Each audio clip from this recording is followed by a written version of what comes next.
On this episode of Podigious. 自己中ワールド・オン・ザ・ナイフ一条塾インペリアルドラゴン行けコマモン行けコマモン Password You can use mine to get on the internet Podigious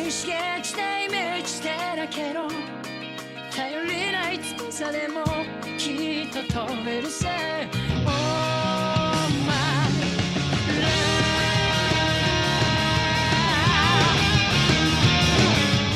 Welcome to Podigious episode T2.0, Try to be Free. Try Chapter 2, Determination. The struggles are real. Courage versus cowardice. Recorded March 14th, 2016. Podigious is your critically nostalgic, analytical tour through the Digimon anime. I'm Jeff Ruberg, and I'm joined by Ashley McDonald. All were born out of the scorching heat. Asher Softman. If I fail out of rabbinical school, y'all know why. And Andrew Softman. Yo.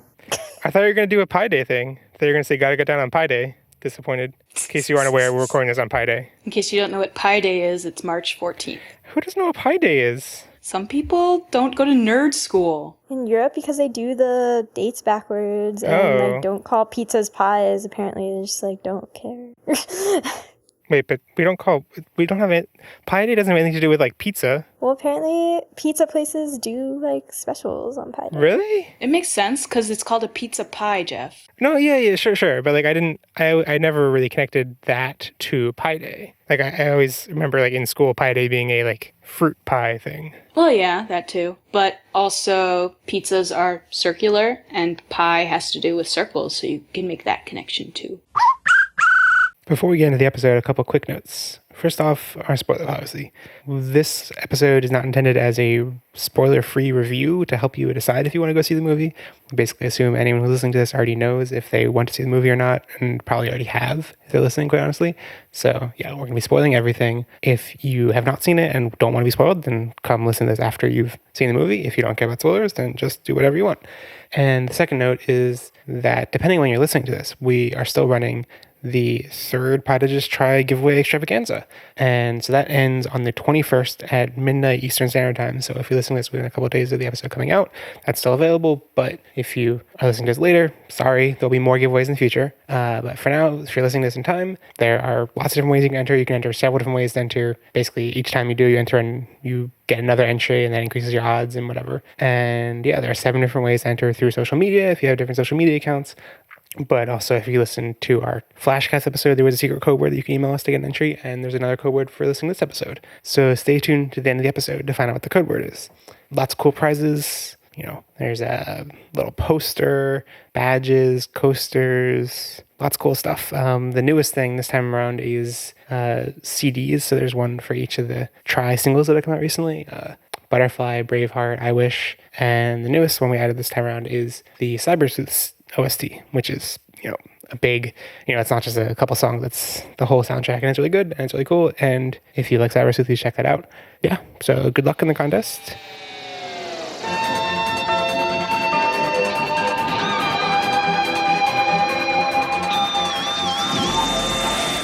This week we're looking at Try Chapter 2, Determination. The kids take a break at an onsen to force Taichi and Yamato to get a room together naked. In an attempt to secure Toei a budget for more animation frames, they list off the fine features of the lovely Oedo Onsen Monogatari, an oasis in the heart of Japan's capital city. Mimi tries to turn their school festival cafe into a Hooters. She and Mako meet up with Geisha Palmon and, believe it, Mako-man, for an exquisite dining experience of french fries. Ogremon interrupts their date, so Togemon destroys a helicopter. Mimi's selfish, Joe's sad, and Hikari's a stalker. Gomamon tries to give Joe ramen, but gives him tears instead, and then has to run away because he's not a saltwater fish. The school festival starts, rounding out Determination's buy one movie, get 2 anime episode stereotypes deal. Mimi and Mei somehow manage to dance with approximately 2 frames of animation. Daigo and Maki reveal that Komi is their OTP, and Leomon is a terrible babysitter. Meikumon tries to get flan and crepes, but gets a Kaiser roll instead. Gomamon turns into a Viking, and Palmon turns into another flower with a different color. Ken returns a Trojan Maine Coon, and Leomons. I want to start off this general discussion by just having our broad reaction to the movie in 3 words or less. Ashley, are you going to say the same one you said on our flashcast? Yes, it's still trying. I think that's the most bizarre. That's 3 answer. words. It's still trying.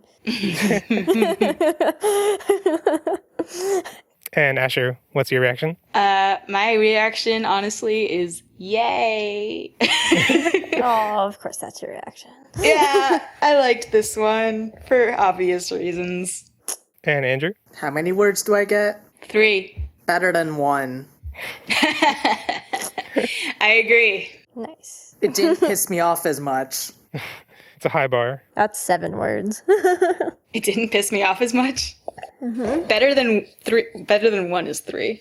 Yes. Okay, fine. Has yours changed since you watched it twice, Jeffrey? I changed one word. So my first reaction was fun but frustrating, and now it is fun, emotional, frustrating. So it's not really a sentence, That's but poor English, yeah. it's I didn't say 3 word like had to be a sentence, just 3 words. I guess that's true. Another appropriate one is what's going on? Yeah. What's going on? There's that too. Actually, why do you think it is still trying? What about it is trying? I mean, it's just so... It's emotionally good at very specific things, particularly just focusing on the Digidestined struggles. It is very bad, or at least moderately bad, at almost everything else. Yeah. And I find that very trying to my emotions because it fluctuates too much. It is not good at plot in the least. Yes. But it's good at the slice of life. It is. Yeah. Why are they trying to give us a plot? Like, nobody wants it. That's not true. They've made it too No, they're just making it too convoluted and like making it more convoluted instead of trying to explore the convoluted things that they already put there. Mm-hmm. I don't, it's hard to say it was convoluted. It's just like they've thrown a lot of elements together and haven't linked any of them or, really drawn threads from them yet. So it's just like a lot of dots and like you don't really know how they're going to.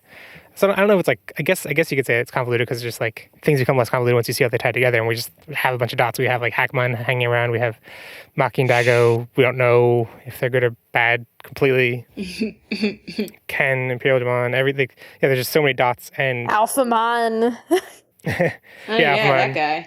That guy happened. It is so weird how like he's like almost completely forgotten. Like I did not expect that. They'd just be like, it's almost like he was the episodic, like monster of the week and almost forgotten about, which is totally like the way they set it up in the first movie. Like he has to come back, right? Like he was hunting Mekumon. They implied that he was the one who like took down the 02 kids or whatever happened to them. Was involved in that at least. So, but yeah, my view of. My main takeaway is frustrating, or was the first time, because my first watch, I was really pumped and really excited for the Ken Imperial Digimon stuff, and it's like what is in this movie is basically just a teaser, and I wish I had not gone in and expected, having seen teasers that featured them, I figured this would be the meat, and we already seen the teasers. I feel like they put half of it in the teasers, like literally. Yeah. I mean, like there was plenty of Imperial Digimon fight. Like the fight was actually pretty well animated. It was a nice fight. There was plenty of Imperial Digimon, but like I think literally they put like half of the shots of Ken in teasers. Yeah. And the other half are not any more helpful than the... Which is a weird reaction we have, because I feel like if I didn't go in with those expectations set up from the teasers, I guess it was mainly just it was in the PVs and in that commercial that came out in the past couple weeks. But if I hadn't gone in with that expectation, I would have found this movie teasing them being so awesome. But instead I went in expecting them to have some, not answers, but like I was saying before, like, not just dots, but like dots connecting to something else, showing them do something. Or the little bit we got was like a couple of the people saying Ken or Ichijoji and making lots of inferences based on how they say it.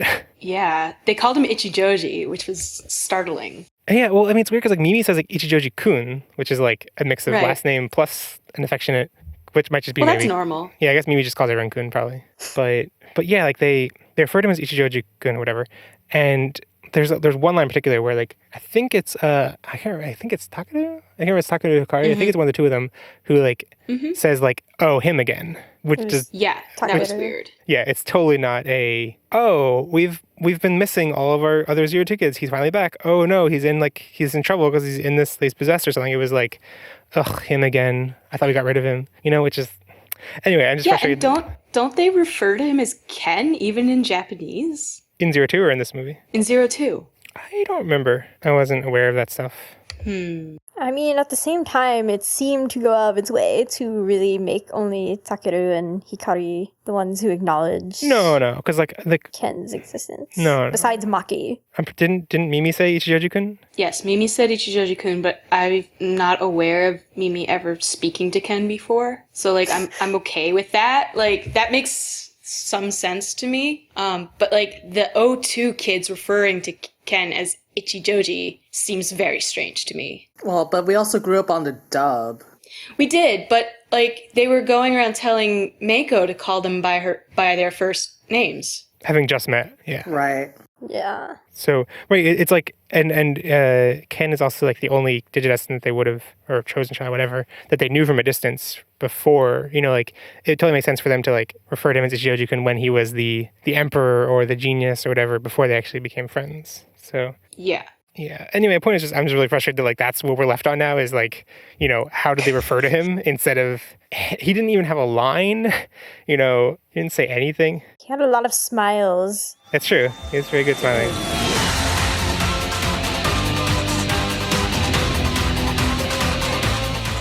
So, things we loved. I have a long list. Do you guys have a long list of things you loved? I mean, my list is Gomamon. Gomamon, and Gomamon. Yeah. I have a different list, but it's not particularly long. If only you could say the list. Do you want me to say? Yes, Ashley. I was like, how long can this pause go? It's such a shame you edit out silences. Well, I really liked the struggles. In particular, I liked Joe's line. When does this happen? I don't know. He's talking to Gomamon, I'm pretty sure, at some point. Mm-hmm. And he's like, but even if you get over it once, the same questions return. And I'm like, oh no, it's tragic. Oh no. No, he's not talking to Gomamon. No, he was talking to Gomamon that time. No, he was talking to Mimi. No, he's talking to Mimi in the rain. Yeah. That was really good. Yes, I agree. I actually think that the translation or the way that we talk about it like shows that it's sort of wrong, because like the way we talk about like getting over things implies something that is stationary and you just like climb it and then you're like, cool, got to the other side. But it's more like you get into a fight I'll be right with a back. person. Andrew's leaving me. It's more like you get into a fight with a person and then you finally like beat the thing down and you're like, cool, now I'm running away, and then it catches up to you again and you're like, crap. Yeah. You're just in a constant fight with the thing. Yes. That made me sad. My favorite thing, just like the humor in general. Like it was much more... That was one of the things I was genuinely really surprised by. It was like how much humor there was, especially like the onsen scene, or the whole episode, and how it was... It was so... Where did I write this down? That it was like, knowing there was going to be an onsen episode, I was like, oh god, not another one of these. And I don't know, maybe it's a testament that I haven't seen enough anime, but this is like really fresh and new. Like I don't think I've seen one like this that was like all about objectifying the guys and not the girls almost at all. And, that was like wacky hijinks, but not at the expense of like, look at these characters' boobs, they're everywhere, oh my god. We got sexy man chests. Yeah, there was a lot of, but they weren't always toweled. I mean, Koshiro wasn't fully toweled, but Poor Koshiro. And yeah, I just really enjoyed that whole segment, and also the gender dynamics of it. It was really sweet seeing Meikumon have like senpai relationships and like think of the other Digimon as her senpai. It doesn't really make sense because she's an adult level and they're all child level except for Gatomon, but like whatever. I mean, she's new. Even if she's older, she's still new to the team. I really like Maki and Daigo's dynamic. They're like, they bicker, they're kind of sweet, they like might be dating, maybe not. No, they're exes. Oh, they say that? Yeah. Yeah.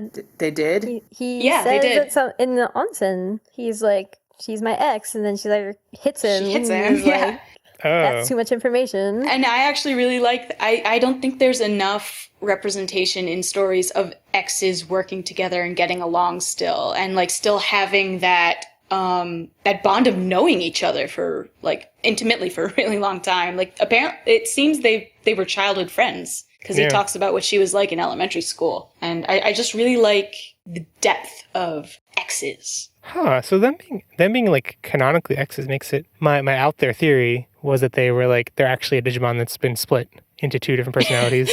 And that would be like being an X almost. That would still work, yes. Yeah. I really like how what I was expecting of this movie was that the drama and focus of the last movie would just be completely backgrounded, like not even mentioned at all anymore. Kind of like how whenever Taichi, Yamato, or Tai and Matt fought in Adventure, it was just like they would fight and then it'd be over in the next episode and it'd be like everything's completely smooth until they fought again. But in this, it was like, their drama is still going on in the background. It was even, I thought it was like really brilliant how that was supposed to be the reason for the onsen visit, to get them together. But then it also allowed them to together.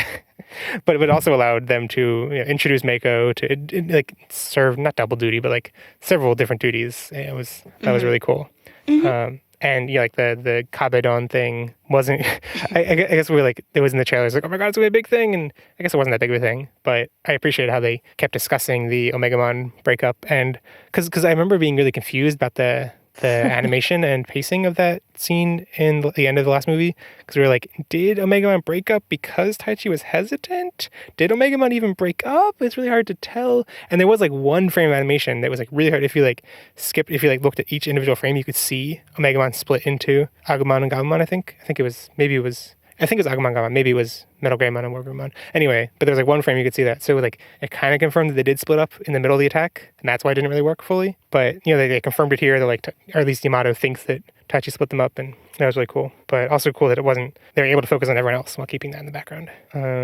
Babysitter Leomon's pretty cool, or pretty cute at least.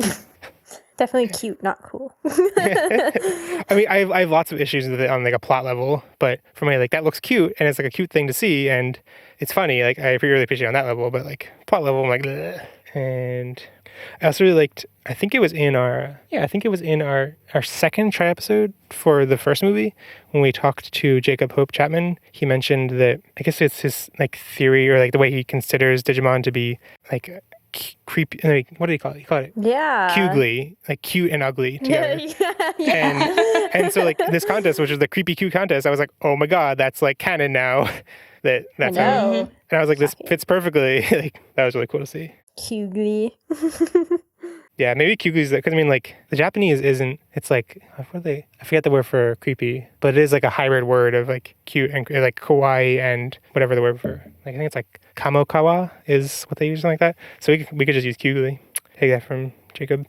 Yeah. Oh, and Gomon is just heartbreaking. Gomon leaving especially. Mm-hmm. Oh my god! Like his face when he like starts to see Joe crying is just like, oh my god, no. Mm-hmm. Mm-hmm. Yeah. I realized like a couple minutes ago, Ash, like, who are your two favorite human characters from Adventure? Who do you think? I'm basically so obvious. I'm basically guessing like it's like this movie was basically made for you. Yes, it was actually. Asher is she's not gonna like the other four parts. Right. Yeah, I'm not going to care. I'm not going to care about any movie that comes out after this one. This is the height of Digimon. No, okay, I'll care about TK and Kari. That's it. Yeah. What about Ken? What about what? I guess you never cared that much about Ken. I mean, I care about Ken, but I think he gets too much spotlight. As it is. He does. And I'll care about Sora, but only because I really want them to fix what they did with her storyline. I'm also really in general. She like, I feel like has gotten the least focus of any of these characters in past Digimon or past Adventure stuff. So like, her getting the spotlight, I'm excited for just to see what they can do. Mm-hmm. I also have a long list of like cute individual moments. They don't have cute moments. Did you ask Andrew what his favorite part was? Did I? No, you did not. Well, you guys just talked. What kind of host are you, Jeff? Jeff. Andrew, talk. Well, since everything just seems wonky, I'm just gonna say I really just enjoyed most of the slice of life stuff. Which was most of the movie. What were your favorite slice of life moments? Or like, what stood out about the slice of life? Just all the character dynamics. It's like Mimi and Mako. Mimi and Mei, come on. I'm really curious to see how, like, I feel like this movie was a perfect introduction to Mako. Like, she seems like the character that really fits into Mako really fits into kind of needing to be directed by someone like Mimi does naturally. But like I'm wondering how they're going to go with that forward when it's not Mimi at the focus of the episode. Like, is she always going to be with Mimi? Is it going to be like Sora's, or not Sora, like Takeru going to be guiding her in the next episode? Like, Oh God. No. Keep Takeru away from Mako. he's like, you should wear this hat, and Oh. he'll tempt her with hats. I think the fact that Mimi calls Mako Mei, and Mako and Meikumon call each other Mei supports Mei from Lost in Translation Mon's theory that they are just a Digimon that has been Yeah, split. I agree. I actually kind of agree They are there. just one Digimon. I mean, the weird thing about that is that like they have the same name, but they don't have like similar designs at all. You know, like Mako looks very different from Meikumon. Yes. I mean, okay, so? Yeah, no. I mean, I definitely think that's a possibility, but it also seems like, you know, like if the end of this movie ended with, you know, Mako like merging into Meikumon for her to like turn evil or something, but it seems like Mako is like, oh crap. Well, I don't know. That's still very possible. Like, oh no, my dark side. She's gonna become a rage monster and stab Takeru, and then Patamon's gonna run away. Okay. Yeah. Gonna run away and die. So back to favorite stuff and cute moments. We saw it in the teaser, but seeing Joe get the picture of Gomon and just like generally Gomon reporting back to Joe at the onsen was super sweet. And it's like, oh. Okay, I still don't know whose shirt it is. Whose shirt do you think it is, Asher? What, the one Gomamon was wearing? Yeah. I don't... Baby TK, I don't know. Maybe TK. Good answer. I forget what it actually looks like. Couldn't it just be like selling at the onsen, like just have shirts? But it looks like TK's old Oh, yeah. 02 shirt. Yeah. Anyway, Digimon being spun by the OB, the like yukata ribbon thing was cute. I mean, it was cute, but it was also a little... Cliche. I have reservations about it I have reservations about it that I guess I can save. How severe are these reservations? What are you saving them for? For the next section. Okay. Interesting. Gabumon being peer pressure to take off his coat was cute, but also like, I mean, peer pressure. Leave Gabumon alone. Yeah. It was kind of a funny callback. Yeah. Mimi singing "I Wish" to distract the boys was also a cute little callback. Sora, all these are from the onsen. Sora putting a bucket on Mako's head because she's too embarrassed when she like sees Daigo. Like that was really cute.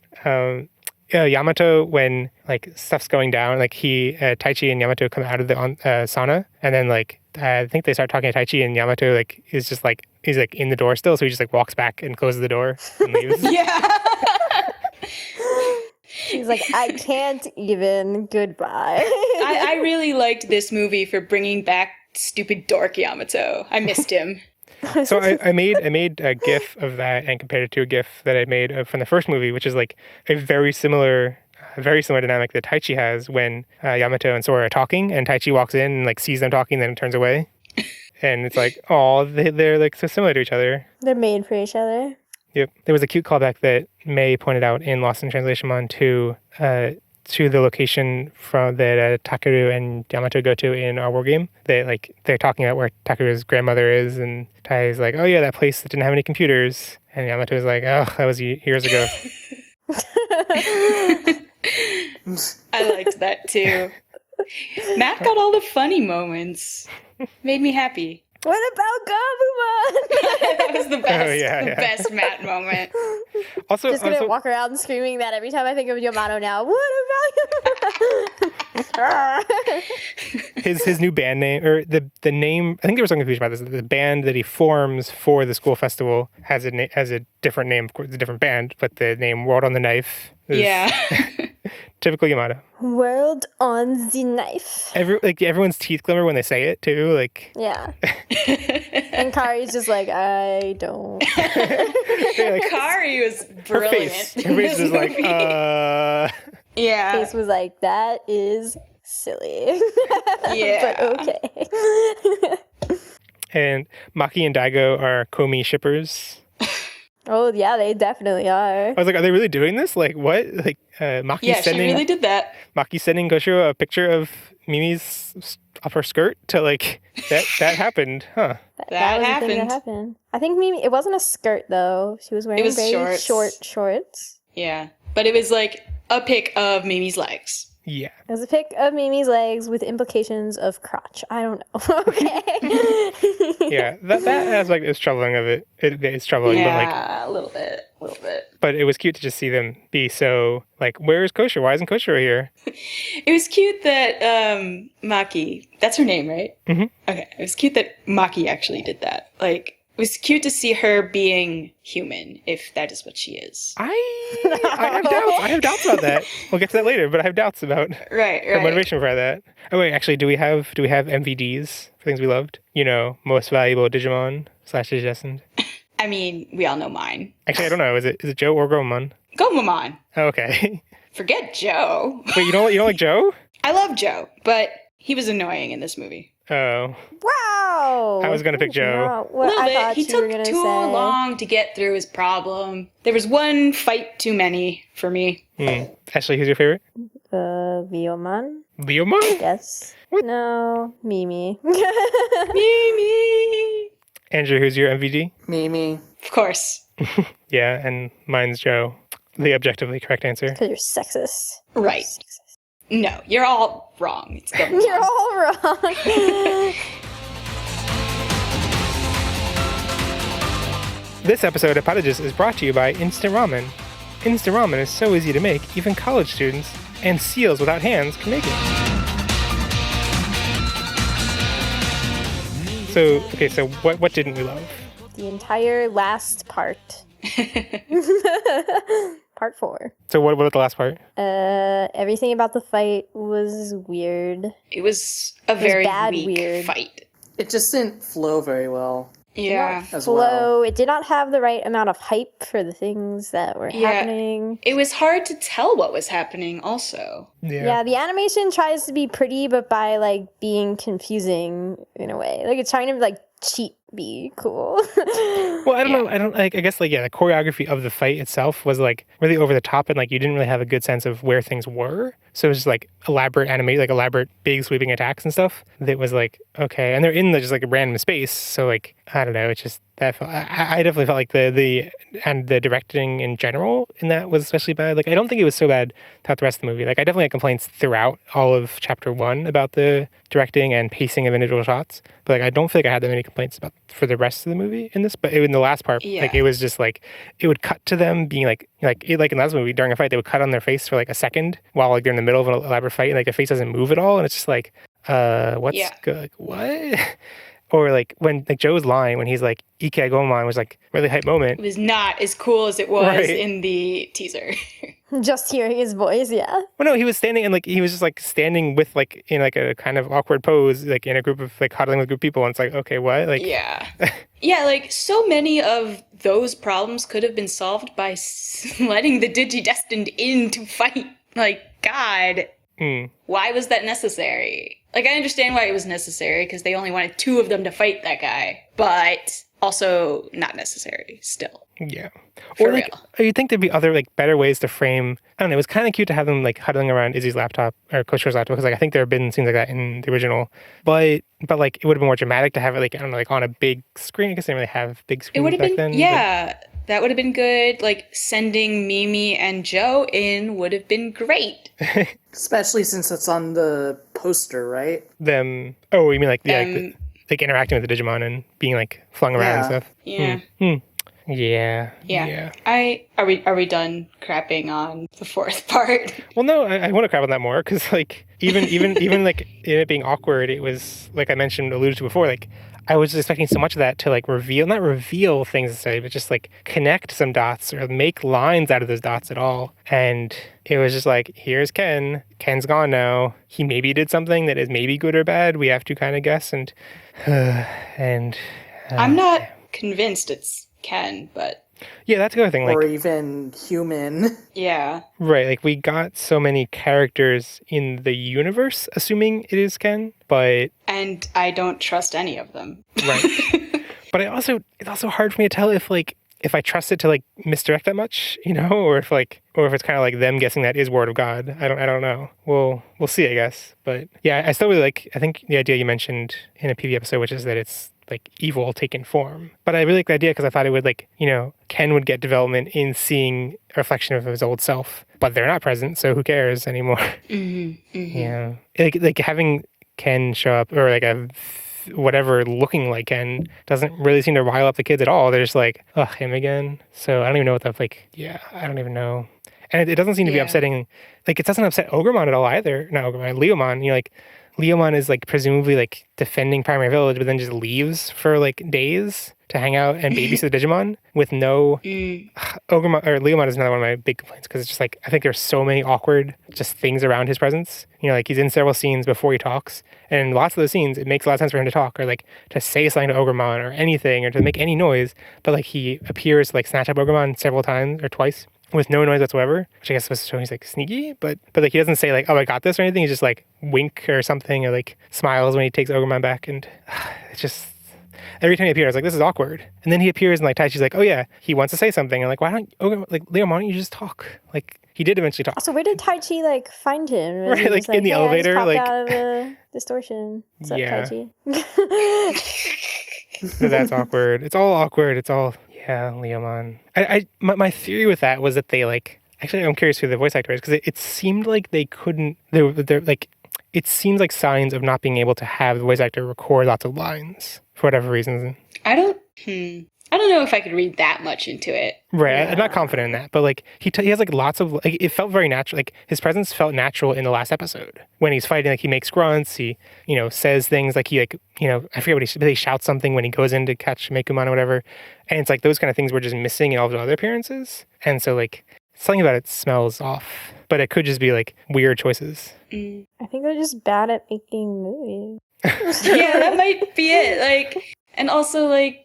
They're bad at shifting focus, I think, is the thing. Like, Leomon is neither a chosen child nor a chosen child's Digimon, so, like, they don't really care about him narratively. So, like, why should they give him lines? I suppose. It just feels so unnatural. And I feel like there was less really awkward animation than last time, and it mostly shone through in the fights, where it was just like, oh, like, I guess like the reaction to Leomon's death was also my first impression was it was like totally toned down, like they just didn't seem to react at all. After rewatching, I'm like, okay, they mostly reacted, but then there's just like the weird shot of them like all like lined up in like in vertical lines, and it like pans through them, and it's like this is such a weird directing choice. It's just like I don't know.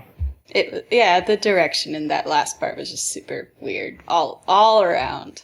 It's frustrating because like some of it seemed really like nice and stylistic. Like when Leomon actually disappears, it's like this really cool like two colors thing, and it like it's really stylistic and it looks really cool. And it's a shame that it's like cool things mixed into like bleh. Mm-hmm. Yeah.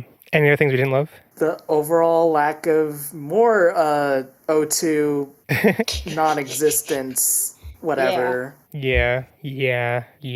I think we even got like more. Well, no, we got the hint last movie, which was Maki looking at the screen, and we got the hint in this one, which is just like Ken's name and whether they know it or not. But they're just such brief teases. Did they say it was Ichijoji Ken? Mm-hmm. Yeah, they did. Okay. Oh wait, maybe not. All right. No, but like that would if they just said Ichijoji. I think Maki said it was Ichijoji Ken. Yeah. At one point, like when she first sees him on the roof or whatever, she screams Ichijoji Ken, and then he's not there anymore. Yeah. I was just checking because like Digimon Emperor still looks like Sam. All right. Yeah. And I think it would be really cool if Sam came back, actually. But yeah. But he's dead. I know that. Like, very dead. That's what makes it interessante. It's an alternate timeline. Right. Allegedly. I mean, it would kind of, because like, wasn't Ken lying all dead in the first movie? Yeah, wasn't he? Yeah, I think he was one of those bodies. Not that they're dead, but yeah, whatever. He was one of the bodies. It's his Digivice we see. Yeah. Like flying in front of the camera.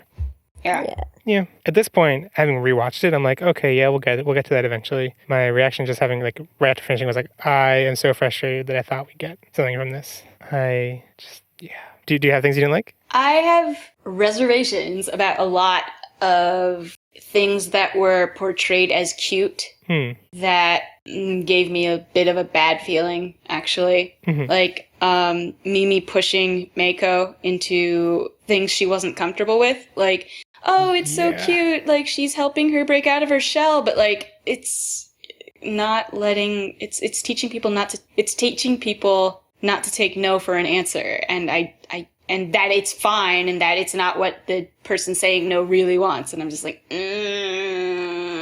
Right, and her arc of like, and I actually really did like this, you know, just like, it kind of it teaches that lesson, like, yeah, if you push them, they'll eventually appreciate it. Right, and I don't like that. Yeah, I mean, it's mostly bad because it's reinforced with the little things like the Gabumon situation. Yeah, and like the thing with the pulling the obies and like they have to scream, no, don't. I was like, please don't, please. Like, it's not cute, guys. Not cute. I guess I felt less fewer reservations about that because it was like Digimon, you know, like if it were kids wearing yukata, and like I assume that comes from like a practice of like pulling it and then they like yukata falls off or whatever, and like that would have much more reservation about. But like the fact is Digimon, I guess But it's also that they were teaching the Digimon to be like no about it. Right, like a fake no, and yeah, I don't like that. Right. Yeah, and I find it frustrating because like I found that cute, right? But like it's cute in a like it's cute how Mimi is kind of like a fan and like not fan, but like there's just something very problematic about and frustrating about that whole like I want you to pretend that you don't want this, but then you do, and then I'm gonna do it to you anyway. And the whole Mimi and Meme dynamic reminded me a lot of. Okay, we mentioned I mentioned it briefly on Lost in Translation one, but the dynamic between Haruhi and I can't remember her name in The Melancholy of Haruhi Suzumiya, and like that's super. Well, so what is it? I think it's Asahina. Asahina, yeah.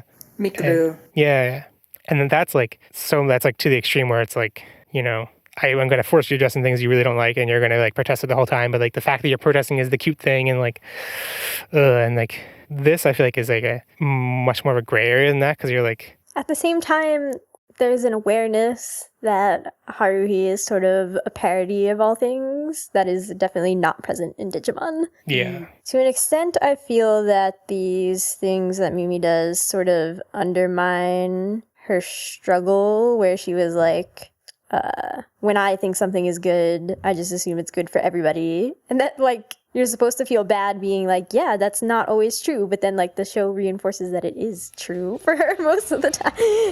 Yeah.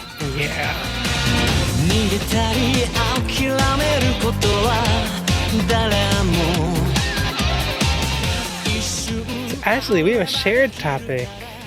Oh, which is cute. Aww. It's not cute. So we're gonna start off by just. All right. It's cool. It's not cute. That's right. Oh, right. Gotcha.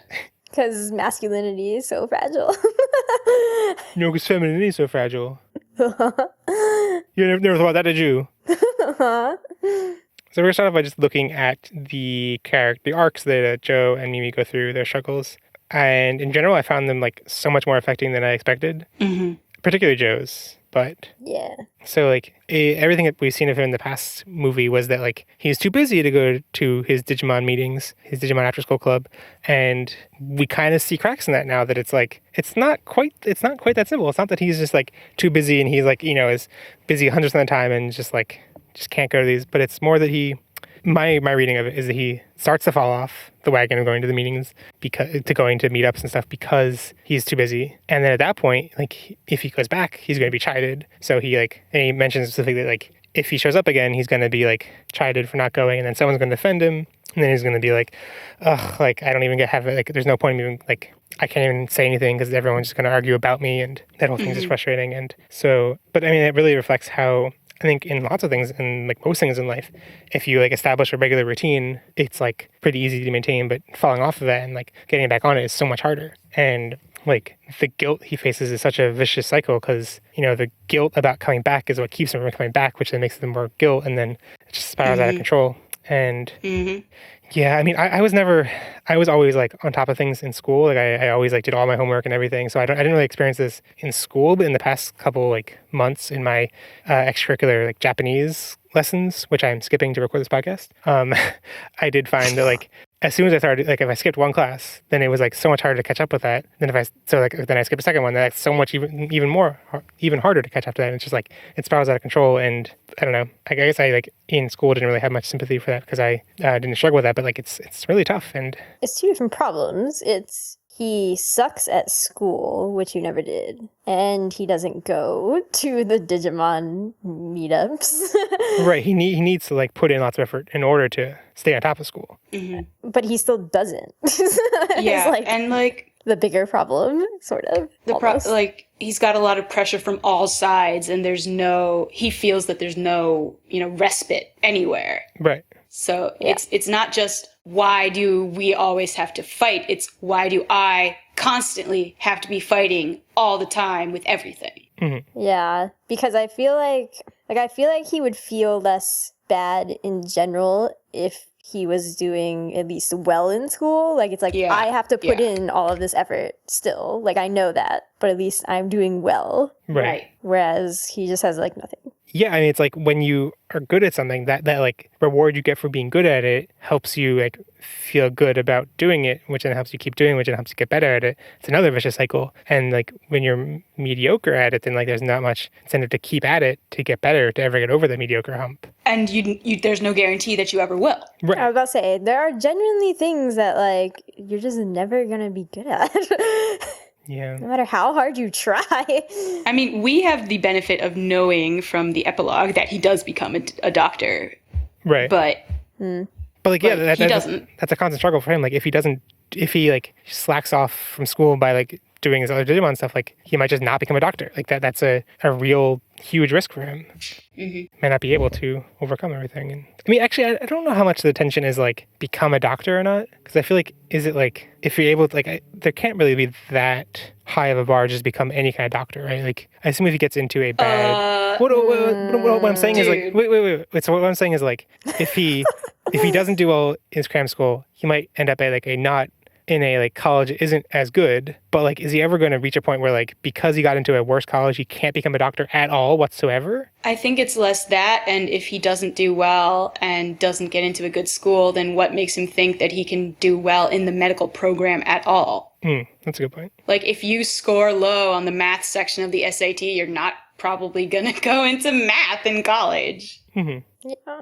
I feel like a lot of people will probably come out of this movie, not. I guess Ash, you even said that you like were frustrated with him, but for this reason, it's just like the fact that he's skipping prep school. I could see a lot of people being like, "Well, he's not hanging out with Digimon or going to prep school. Like, what is he even doing now? Like, he's depressed. being angsty, right? Yeah, like I didn't have a problem with that.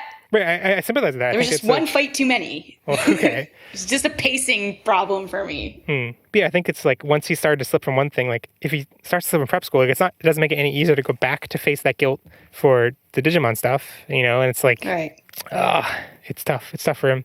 And yeah, and I think one of his like biggest dilemmas is that like from his perspective, like Digimon came through his life once and he like gave up everything for that. Like they kind of had to. They were stuck in the digital world. They came back again. He like gave up some of what he was doing, but it wasn't like what he was doing wasn't that important. Well, I guess if 02 is canon, whatever. Assuming it is. And now they're back again, and it's like unclear how long they're going to be there. And he's at this crossroads where he needs to focus so much on this schoolwork and stuff. And I feel like, from his perspective, it would be reasonable to think like they're not going to stay here forever. So I can't just like drop everything and invest in this, because then once they're gone, then like I won't have anything for the rest of my life. And it's kind of sad because we know from the epilogue at least that if Digimon, like if the worlds get connected and whatever, and like he can become not just a doctor or a Digimon friend, he can become a Digimon doctor. We know he's going to find like a reconciliation between the two. But it's kind of sad because now like it makes no sense for him to be like, well, I can't choose between these two, and it's tough.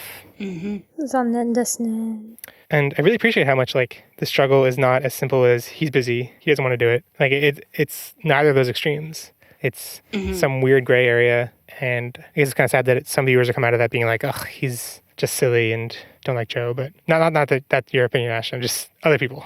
Oh yeah, no. But I mean, I feel like the people who are going to be like, "Ugh, I don't like Joe," are already people who don't like Joe. So yeah. Yeah. So now Mimi. Okay. Mimi. Nene. Her. No, that's. So the Ogremon fight, I think, is really where she starts to show off her philosophy and wanting to set an example for the Digimon and, show the media that Digimon can be good. And I find it frustrating how much of that is a good ambition and how like Togemon's needle spray just is like goes against any basic sense of tactics or strategy. You know, like it's like there's a helicopter right there. Why would you like on Mimi's part? Why would you like be okay with Togemon doing that attack? On Togemon's part, why would you think to do that attack? And also since like their strategy or Mimi's strategy was to like knock Ogamon back into the distortion, which is also other sorts of unanswered questions because like we didn't see the distortion to see if it was still open anymore. So like was that even possible? But anyway, like Togemon is like a punching Digimon. Like that should be her specialty to punch things into things. But instead she uses like a needle spray that has like tons of collateral damage. And I just find that so frustrating that it's like the like what damage she causes is based on the collateral damage, but the discussion is never like about that. It's never about like, you know, use moves, use attacks that cause less collateral damage, like have specific targets and, you know, try to minimize damage. Instead it's just like fight, good or bad. Oh. Yeah, but so I guess like what Mimi takes away from that is that well, I don't know, I think she's still at that point like she gets chided by Koshiro, which I don't think is fair at all. What do you guys think about Koshiro chiding her for being reckless? I actually liked that. I'm not sure I like it coming from Koshiro. I'm still bitter at him for being so self-centered during adventure. Yeah, that's the last time they really... But on the other hand, that kind of makes it really good because, like, he knows, hopefully, and recognizes that in himself, but also, like, why? Wait, I just made I never made this, how did I not make this connection before that? Like, the dynamic that the Koshiro chiding Mimi, that's the same pair that, like, Koshiro runs to the cafe because he sees Mimi's picture. Like, for some reason, I thought that those is like two totally different relationships somehow. Like, no. Like, the Koshiro that's like, well, the Koshiro that, like, chides Mimi is like, you have a selfish side to you and whatever, like, is the same one that's like, oh my god, she has legs. Like, I mean, that makes sense. I feel like it doesn't really connect that thread at all. Like, you know, Koshiro isn't there to like apologize or anything. It's just like, he's just there because she's a sex object now. And before she was a thing to be shot down for reckless decisions or whatever. I don't know. I mean, his perspective was like, I told you to wait. You could have waited a little bit more. Well, I find... all could have...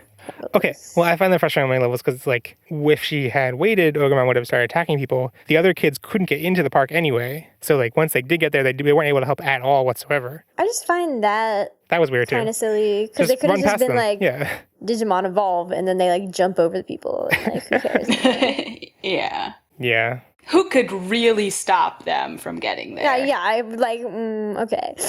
And it feels like the conflict with the helicopter would have been better if it was like, you know, the helicopter was getting close and Mimi was like, oh, this helicopter, get out of the way. Like, I want to get an attack in, but I can't because the helicopter's in the way. And like, you know, some kind of frustration on that level. But the whole point of her doing it was that she was like, there's a helicopter here. It's recording me. She was like, it's good. But like, also if they tied that in, like, you know, made it seem like she wanted to get the helicopter closer and that's the reason. But instead it was just like this one attack out of control. And just like, why would you use that attack?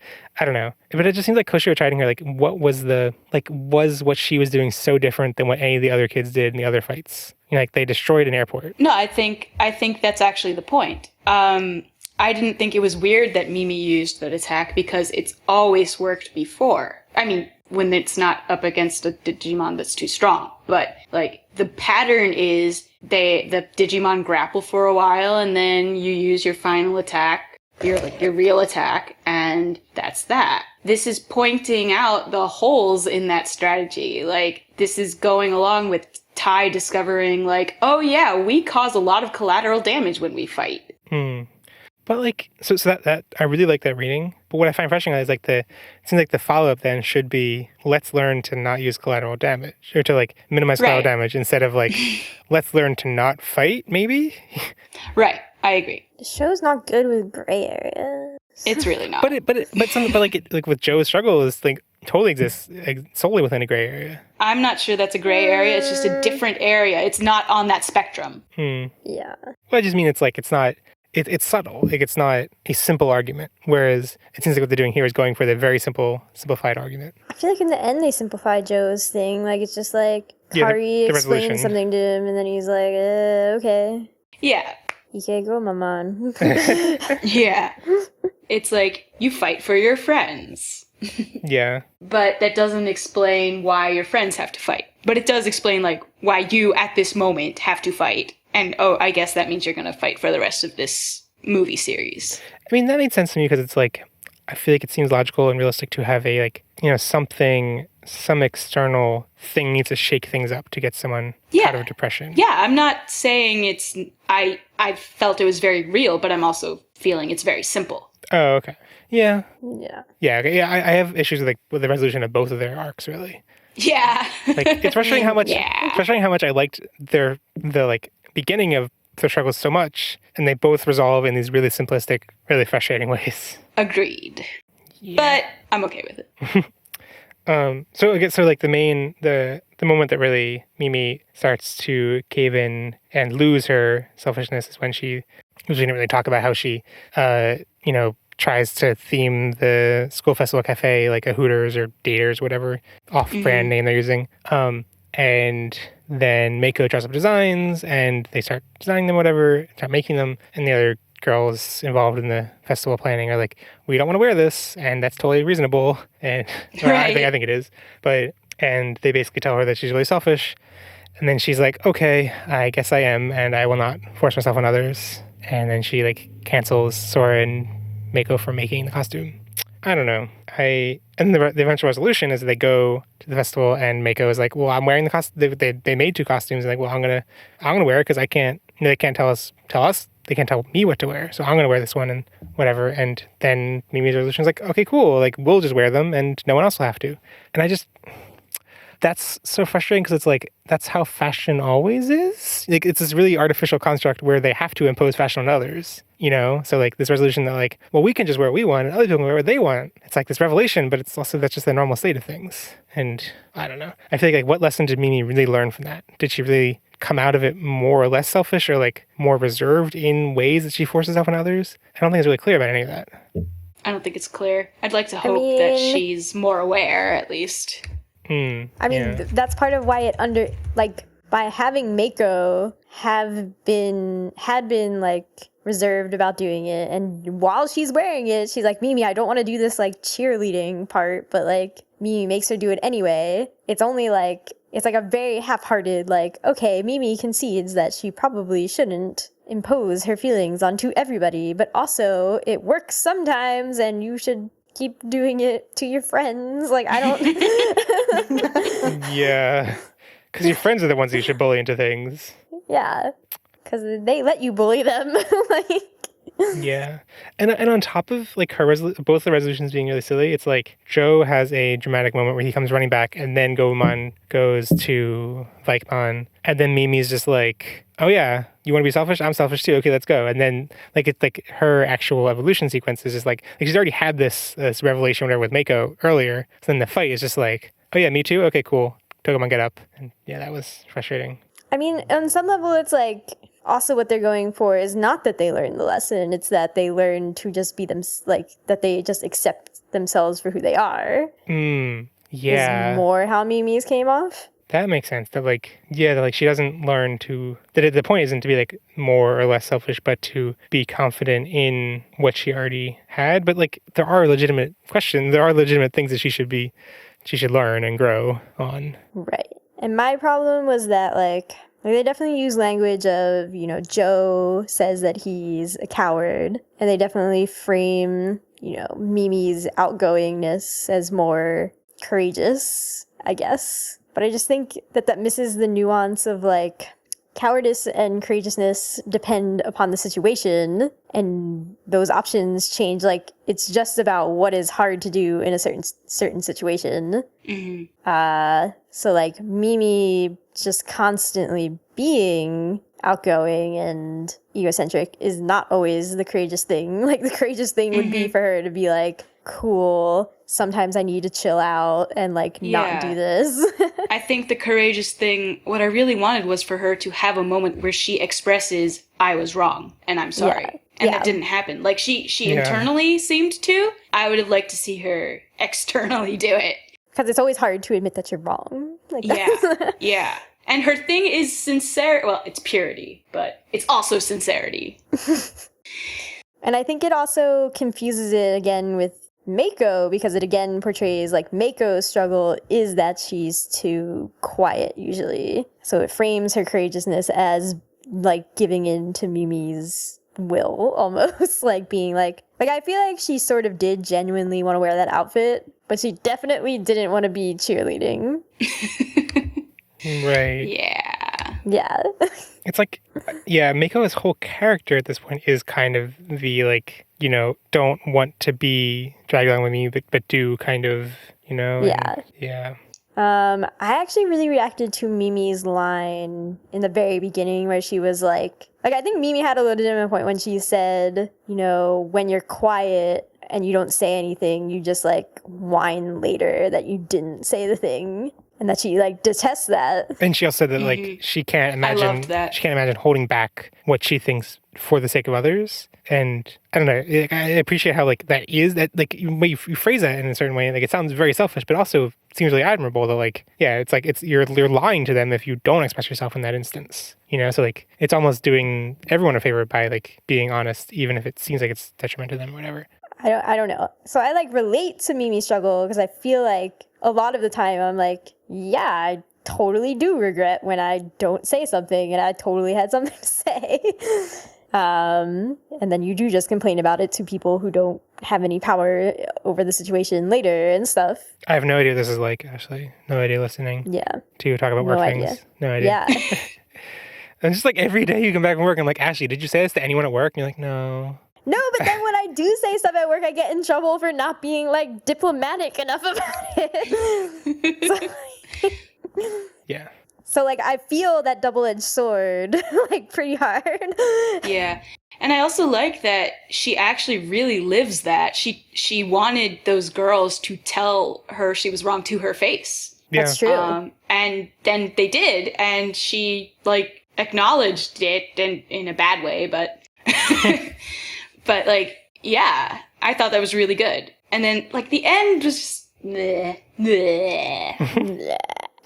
The ending of this movie is just bad on all fronts. So yeah, and I don't know, like talking about courage and cowardice also made me just think of like Tai Chi's crest is courage or whatever. Mm-hmm. And I mean, maybe it is being more admirable now because like I feel like the show initially showed courage as just like him being sort of brash most of the time. Mm-hmm. Maybe that wasn't as true in the Japanese. But now he's become more reticent and like, I need to think about the consequences of my actions, not just like... I mean, we didn't think... it hadn't occurred to me until just now. I wish I thought of it in the last... Like, when we were talking about chapter 1, but like, in a situation where everyone in the group is saying, we need to do this, being the one voice that says, actually, I have some reservations, is the more courageous thing. Right. Yeah. And like, posing legitimate, like, we do a lot of damage, we should probably think about that more. Yeah. Is a pretty admirable thing to point out. Yes. Yeah. Just the constant struggle of our struggle as the viewer's struggle is that is a legitimate concern and they just bring it up as like, should we fight or not? Right. I would, Right. Yeah. It's, yeah. I mean, there's They're certainly not a good lack... with nuance. Yeah, there's certainly a lack of nuance to Nuance. Thank you. things. Nuance. Nuance. I've got nuance in my pants. Okay. Stuff's getting really weird now. Yeah, so basically the show is bad at nuance. Nuance storytelling is pretty good. Should work on that.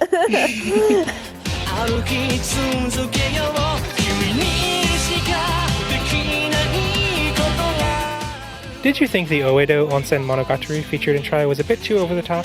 Do you want something a bit more simple that reminds you of your childhood? Are you frustrated that you didn't get to see Joe's butt this time? Then you should check out Infinity Onsen Deva Monogatari. Accessible from anywhere on File Island with a short day-long hike up Infinity Mountain, Infinity Onsen Deva Monogatari is the perfect spot for weary travelers. Sure, it has Devamon in the name, and sure, there was that incident 6 years ago where the onsen didn't actually exist, but it's totally real now.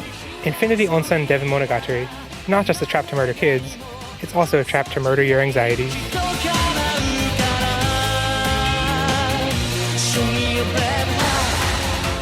We have a brand new exciting segment, Fashion Report.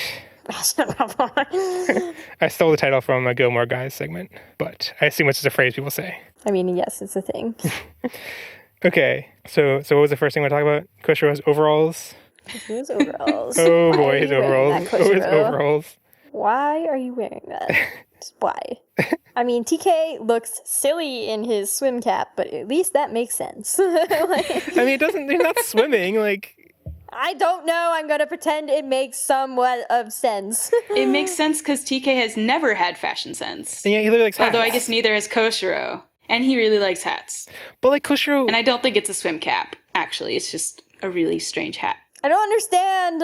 Koshiro had an entire array of fashion choices before. And this is what he chooses? And he still does, but they're just bad. Should have worn the crab suit.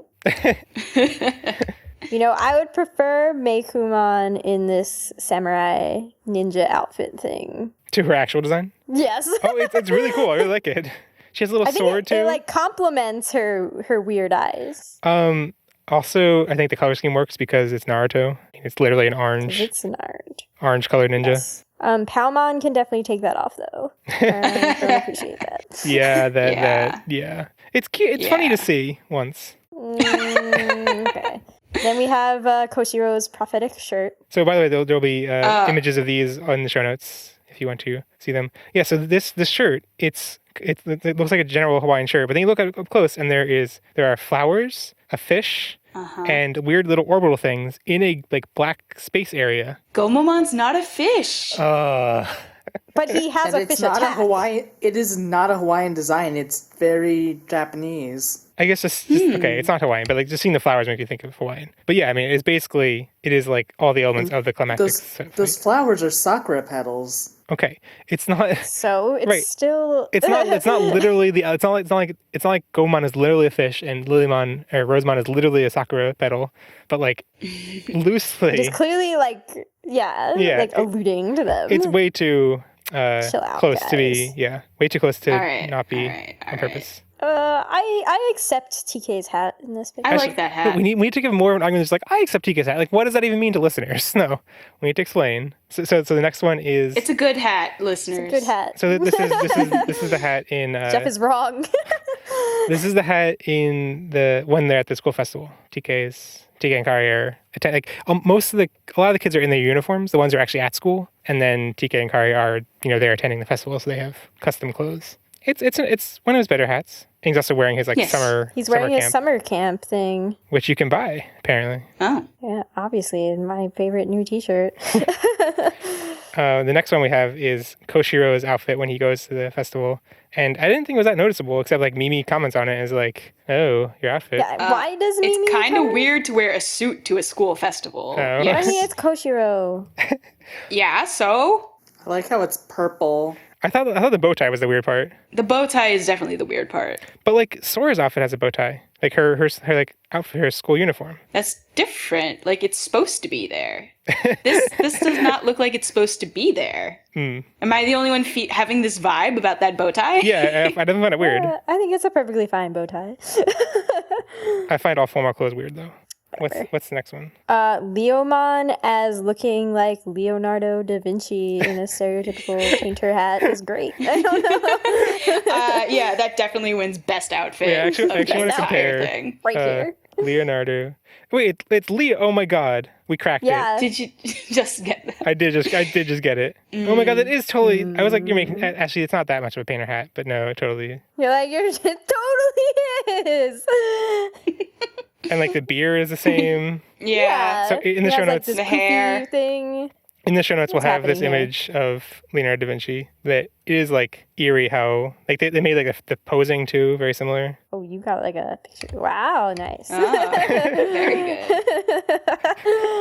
Oh, Leonardo da Vinci. I want to. Someone should edit Digimon Wiki just to be Leonardo da Vinci. Leomon doesn't come from a lion; it comes from Leonardo da Vinci. Yeah. Okay, what's this next one? Oh, the next one is just Leomon with his full outfit gear. I don't know how he got away with walking down the street like that. Even in Japan, I don't believe this. And this is with all the Digimon climbing on his back. Some of them are under the coat and some of them are on top of the coat, and it's just it looks so ridiculous. They're we're just two cats just chilling. What is Patamon supposed to be? I don't know. What is Patamon? It's been 15 years. He's a pig with bat ears. What?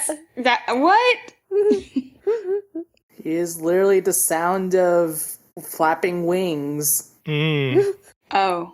I see. Pata. Yeah. Yeah. Pata. Yeah. Okay. Pata? Yeah. Pata? Pata. Oh, I forgot to mention when we got to the Digimon outfits, the Meikumon and Palmon, like, where did those outfits come from? They just walked out of nowhere and they're like, oh yeah, we just have these outfits. Like, did they, what? The implication is that they got them from either Mimi or Mako's room to come meet them for French fries. Which is a great meal. Yeah. A great date. It was a great reason. We need to go eat French fries. Speaking of dates, these daters outfits. Yes.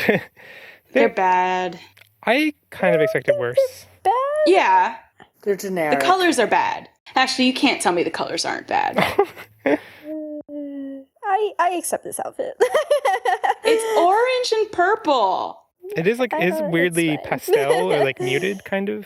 Yeah, like there's not Weirdly enough what? purple to bother me. It's like weirdly muted, kind of like pastel, like the. It's bad. I What? don't like it. Pastel? It's not pastel. I don't know where Jeff is going. My point was just that there's not enough purple to bother me.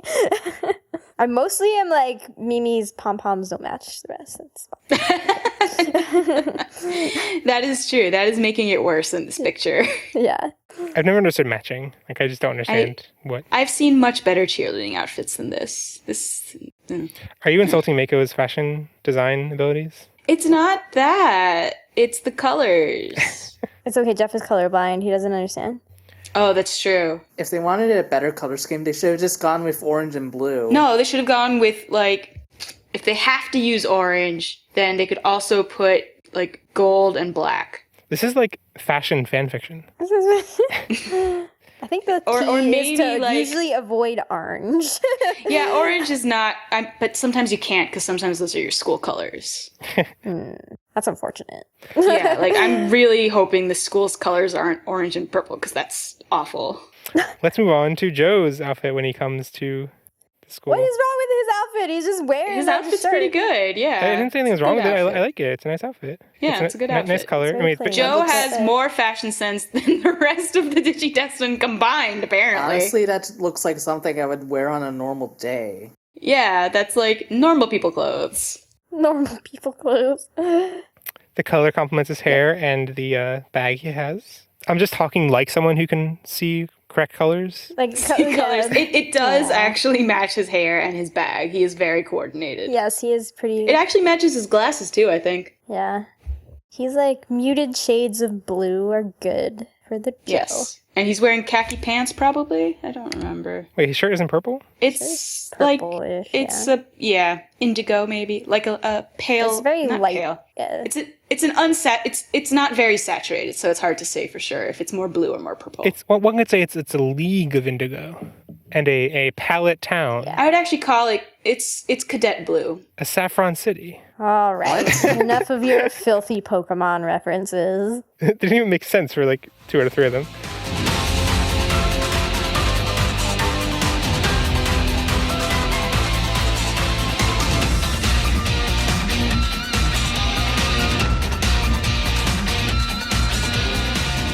So, stray bits.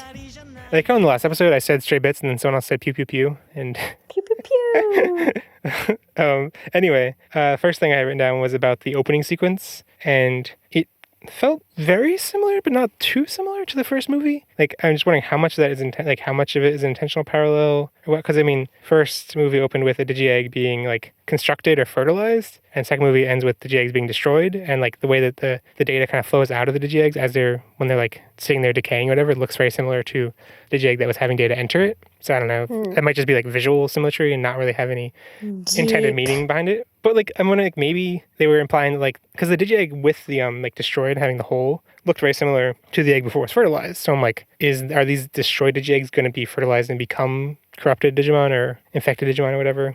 Who knows? And I mean, also just what makes me wonder, like, does like Ken or Emperor Kaiser, whatever, seemed very involved in that primary village scene. So like, does that mean he's also involved in the Demiurge idea stuff? Who knows? Just thoughts. So the line from the beginning, the cryptic line, was, all were born out of the scorching heat, beings that create, those that destroy, coexisting, yet mutually opposed, both created the entire universe, finally to return to the scorching heat. So it's definitely continuing that trend of like a duality, like beings that opposed and both create the entire universe or whatever. My first thought upon hearing that was like, well, I mean, they obviously show Primary Village like in flames. That's the obvious connection for Scorching Heat. But the other thing I thought of was the firewall from the end of Adventure. And I forget exactly what they say about that adventure, but like Apocalypse is supposed to have come from beyond the firewall, and like, which is like where all data goes when it's deleted or whatever. So I'm like, and then it said finally return to the Scorching Heat. So I'm like, huh. And the other thing that made me think about that was the quote unquote prophecy that Koshiro gets about Digivolution. And where is it? The two sides of the universe are like two sides of the same coin. Those who desire true power must know the darkness and go beyond. So I mean, that also seems very idea Demiurge-esque, with two sides of a universe, and like the idea being whatever, like shadow, like the real world being a shadow of idea and whatever. But also like knowing true power must know. To desire true power, you must go beyond darkness. Also makes me think of going beyond the firewall, and makes me wonder, like, maybe that space where they fought was beyond the firewall. It does like kind of remind me of the like negative space there with Apocalypse, but only in like loose abstract sense. I wrote this down because I was curious if listeners have any information about this, but there's a TV tropes page all about the term sacrificial lion, which is just a. So is it just Leomon? No. It's on lots of things. Leomon is one of the only two examples I can find that's actually a literal lion. Oh. Is the other one Aslan? Yes. But yeah, so I mean, the term is basically, it's in contrast to a sacrificial lamb, which is like, you know, a cute, cuddly character that's destroyed to motivate the primary characters. And by contrast, sacrificial lion is generally presented as like a strong, guiding character that is like, you expect really competent, who is also killed to motivate the primary characters.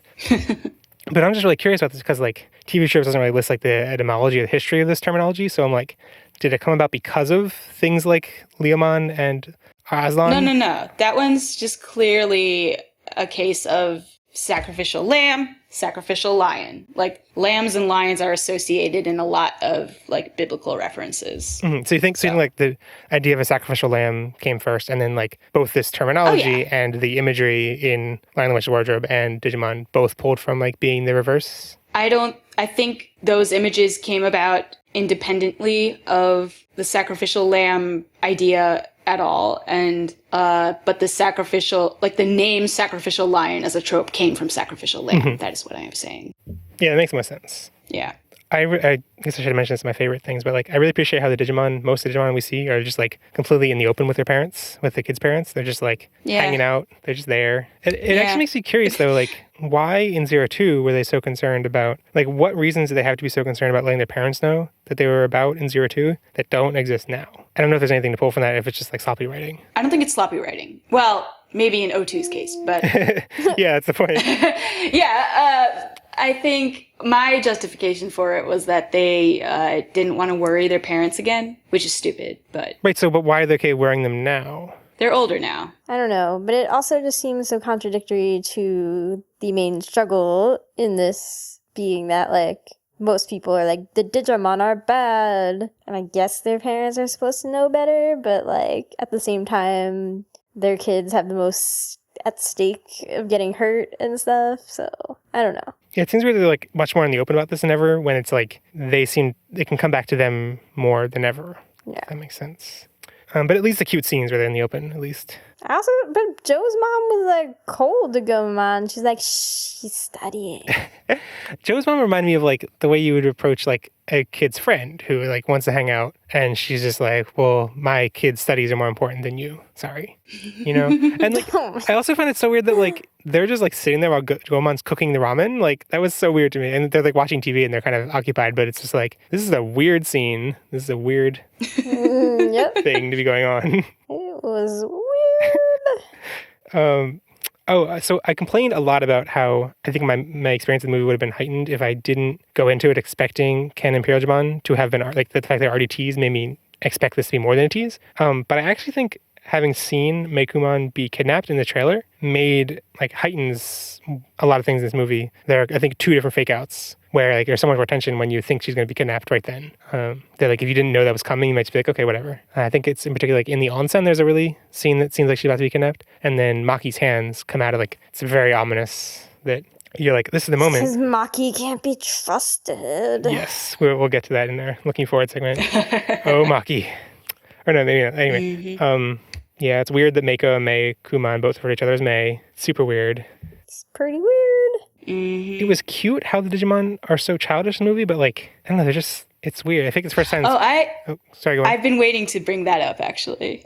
Do you think it's a good thing or a bad thing? I think it's a fascinating thing writing-wise, actually, because the Digimon are not actually acting differently from how they acted in Adventure. But because the kids are older, we perceive it really differently. And not just because the kids are older. I think it also is because they're in the real world now, and like the consequences of actions are things that we can anticipate much more readily than like being silly in the digital world. Mm-hmm. 'Cause like, who knows what'll happen in the digital world? So like marching fishes. Ugh. Right. So like, I've been thinking about this a lot because, and I think the subtitles are doing us a gross disservice by translating the kids as the Digidestined, because Joe's problem is growing up. He keeps referring to himself as to the group as the chosen children. He's like, okay, but we can't be children anymore. Yeah. And like, that's so... Oh man, mind blown. Yeah. We're done. So I hope to see more of that coming up. And I think it's great to see that in the Digimon. Like, it's not just a question of do we fight or not. It's a question of do we leave Digimon behind? Is this childish for us now? And like, that's a big thing to address in an anniversary milestone thing. Can we be chosen children if we're not children anymore? Exactly. Oh, man. And obviously Joe's got the brunt of that because he's the oldest. Yeah. Oh, He's like the like when birds are in a flying formation, there's like the one in the front of the V who like faces, and like they rotate so that one always, is facing the brunt of the wind. It's like that, except they don't get to rotate. He's always in the front. okay. Did anyone else notice that the Digivolution sequence has like been upgraded since the last movie, and it has all sorts of like extra random things in the background now? And also the like when the ring goes over the Digimon, it like I was distracted by the ring. Yeah, I wasn't looking at the background. like the ring used to be just like a yellowish thing, but now it's like has like it's gold and like has like the Digivolution text on it in different languages and stuff. Yeah, it's like they had an extra. How many months has it been since part 1? 4? Yeah. It's like they had time to like fix it or something. I think it looks worse now. It's like so cluttered and there's stuff everywhere. It's really distracting to watch the ring come down over them. Oh, did anyone else find it? I'm curious if this is only weird because I looked into it more. If you guys found it weird, just like without looking into it, the whole use of the term and the subtitles translating it literally as Jikochu instead of just saying selfish or whatever. Or the weirdness that like Mimi didn't know what this term meant. And then, like, she kept referring to it and it kept being called back later. You guys find that weird? No, I found that good. I kind of assumed it was some sort of Japanese slang that had come up while she had been in America that she didn't understand. Okay, that makes sense. I mean, okay.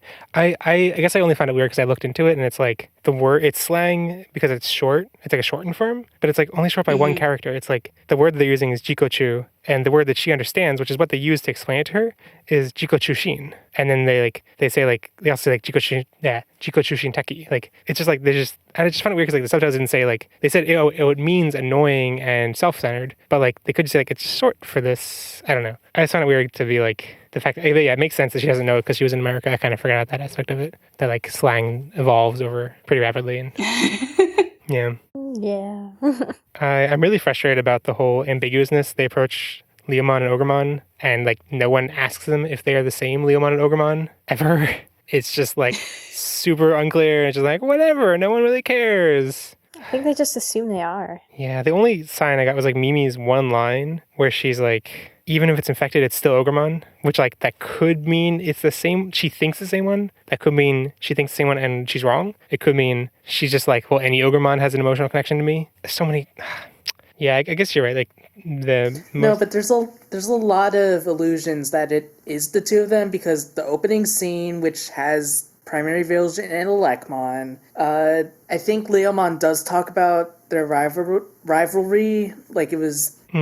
Yeah, so it does seem to indicate the same ones. It doesn't make it good writing, but it tries. I definitely got vibes that it was the same Leomon. Yeah. Right. Yeah. Yeah. Definitely the same Leomon. Yeah, I guess there's like a clear answer it's leaning towards. Just wish anyone had been clear about it. gosh. Okay. Did anyone else notice the when Izzy gets or Koshiro gets the email with the cryptic digicode message, what it shows later with Maki? Yeah, she was looking at Yeah, it. she was looking at the same message, sipping a cup of tea. So I thought there were two different ways to read this. That like she got the same message, also emailed to her, and it just showed like Koshiro got it and he's like frantically trying to decode it and stuff. And her sipping a cup of tea could just be like, the contrast that she's more cool and collected and like knows what's going on, has subordinates look into it and whatever. Or it could mean that she sent it.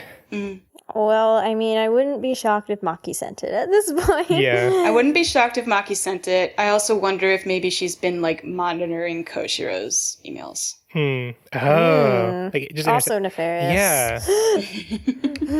That could also tie into Hackmon. He has a firewall. Everything's from beyond the firewall. No, but Izzy has his own. He Right. has his own firewall. Yeah, well, wouldn't it be nice for Izzy to be taken down a peg or two with his confidence? There was definitely an implication that, like, it is going to be broken because Hackmon was listening to that conversation. Right. Yeah. It was like Koshiro's was talking about his firewall or servers or whatever, and then it like turns to Hackmon while he's talking about it. And Hackmon is right there. Which I also found super awkward because like that scene ends with like Leomon running to go look out the window, and it's never brought up or addressed or mentioned or anything. Like, it's just like, did Leomon sense that? I believe he did, yeah. Does Leomon know Hackmon? Did Leomon just like have a suspicion? Leomon smelled him with his beast nose. All I'm saying is I just want to read the Leomon and Hackmon doujinshi. Okay. What? Exactly. Did anyone... Wait, no, I got two more small things. The song animation, whatever, it's not really animation, it's more like a frame, the ending song that it pans around. Ashley and I discussed this when we watched it in person, when we watched it the first time, but like, they look so weird and young and like, just strange. And come hither. They look really weird. It's like they pasted the same face and just edited a little bit. Oh, yeah. Like, it's really weird. Yeah. They're like also like super tempting. They're like, look at us, we're boys. It's Come on. You know you want us. we're the nonsense. We're wearing yukata. Ikakumon's 3D model in his Digillusion I thought was the worst one. Not because like the CG just looks bad. I think it's just like his model, just like he like kind of derpily like, I don't know if you know, like his ending pose is really weird. Yeah, his ending pose was weird, but I think Lilymon's art was worse for some reason. Actually, did you notice that once they got past Ultimate, they went to 2D animation? No, I think like the perfect and ultimate evolutions, like everything aside from the champion ones were like CGI was only in the champion, right? Yes. Yeah, but did you notice that they basically did the opposite of Adventure? Yeah, it's like they went back to 2D for that, which is, I'm really confused because at the time I assume that like in the Adventure time frame, CGI was like the more expensive, fancier looking thing, and then now it's the cost saving thing, right? Well, the thing is, back when Adventure came out, they were doing digital animation, which was also very new for Japan. Mm-hmm. Oh, that reminds me. There's like a special airing on NHK World tonight. That's like a behind the scenes, like in English, behind the scenes special about the animation of Digimon Retro Tri, which I'm really excited for. So if you're listening to this, it's probably out by now. And I heard it's supposed to be like online, easy to watch. So that'll be really exciting to watch. My last comment, or actually no, like, what about the other Digillusions? I thought the ultimate / perfect evolutions were a lot cooler than I expected. The like where they go through the crest. Mm-hmm. Actually, that kind of brings up another question. Like the crests in general? Yeah, just what is going on with the crests? Yeah, I imagine at this point it's like things have kind of just been reset. It's been so long. We don't know. We messed up by getting rid of the crests. We're just gonna pretend we didn't do that anymore. I mean, the crest, I always interpreted that as to mean like, what's destroyed is the physical crest, and what they had inside them was right. the trait or not the trait, but like a metaphysical power, and they give up that magical power, and then Azulama at some point returns it back to them or whatever, and that it's still like associated with a shape. So I still make some sense of that, but I think in general things have just been like kind of reset because Koshiro is the only one who even cares about that at this point, which is also frustrating. But did anyone notice any Tri themes at all? Like 3 related anything? Nope. The only thing I can think of is that like the framing of like 2 Mega or Ultimate Evolutions against 1 enemy. That's really pushing it. Right. It's like that's 3 total. And it also like, it applied for the last movie too with like, if you consider like Omegamon being 2 of them. But like, it seems like such a frustrating cop-out to me if that's what they're going for, is this like 3 theme, because like it's almost like using the same, like for 0-2 they could have like 2-on-1 and like DNA Digivolutions tie into like a 2 theme, and then to also use 2-on-1 as a 3 theme, like yeah, that's a stretch. So maybe there'll be more later on. And I remember at the first movie there was speculation about like there being like 3 sides to the fight, but like at this point we're just like, we don't know how many sides there are. There are like at most, what's the most we can have, like 6? Maybe there's just 3 steps to the plot. Like we finished phase 1? No, we finished phase... Oh, wait, that would make more sense. No, but I was like, maybe the first half is 3 steps, and then the second half will be another 3 steps. Like, part 1 is about Megumon, and then who knows what part 2 would be. Yeah, like if there's going to be some... I keep being like, if there's an alternate reality, like things have to be reset at some point, and like I'm just really worried about that, because like all this character build-up we've had is going to be erased. But I guess if they did something like that, like at the end of the 3rd movie, would make some sense to be like 2 chunks of 3. But who knows?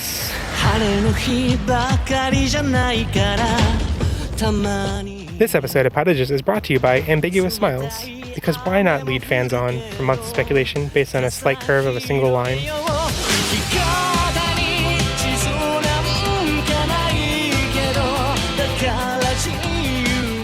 Okay, so looking forward, I guess the biggest thing I want to talk about is Maki's smile. Sure was a thing. Wait, so who did or not catch the smile while watching? I caught it. I did not catch it. I caught it, but I wasn't sure, and I went back. Yeah, Andrew, your comment when you shared it with me, Andrew, was like, is this intentional, right? Yeah, because it didn't really make sense at first. It doesn't. I also think that there's something like very condemning about the whole production, that we're like, I think that's a reasonable reaction to be like, is it intentional? Which is like really sad for something this major to be like, we don't know. Maybe it was intentional. It's just, I don't know where anyone is going with anything and tries. Yeah, exactly. Yeah. And like, she did seem very like sincerely distressed about leaving Meikumon by her. Do we know Meikumon's a girl? Yeah, Mei-chan, right? So leaving Meikumon by herself. But Digimon don't have genders. Oh. Also Chan's a term you can go with guys. I mean, less commonly. It's just all our signals lead to believing female. Yeah. Yeah. I don't know if they were ever explicit about it. So I really don't know what she's smiling about. Right. When I rewatched it, I was expecting to go and find something. Because, like, in the abstract, it is pretty sinister. It's like she finds Meikumon, picks her up with the arms that are, like, signaling that it's being kidnapped or whatever. But that's whether or not it's a red herring, up for debate, whatever. Red herring. Anyway. And then she takes her to a place and then leaves her there to get food when she could have just brought her to get food. There's no real reason to leave her alone.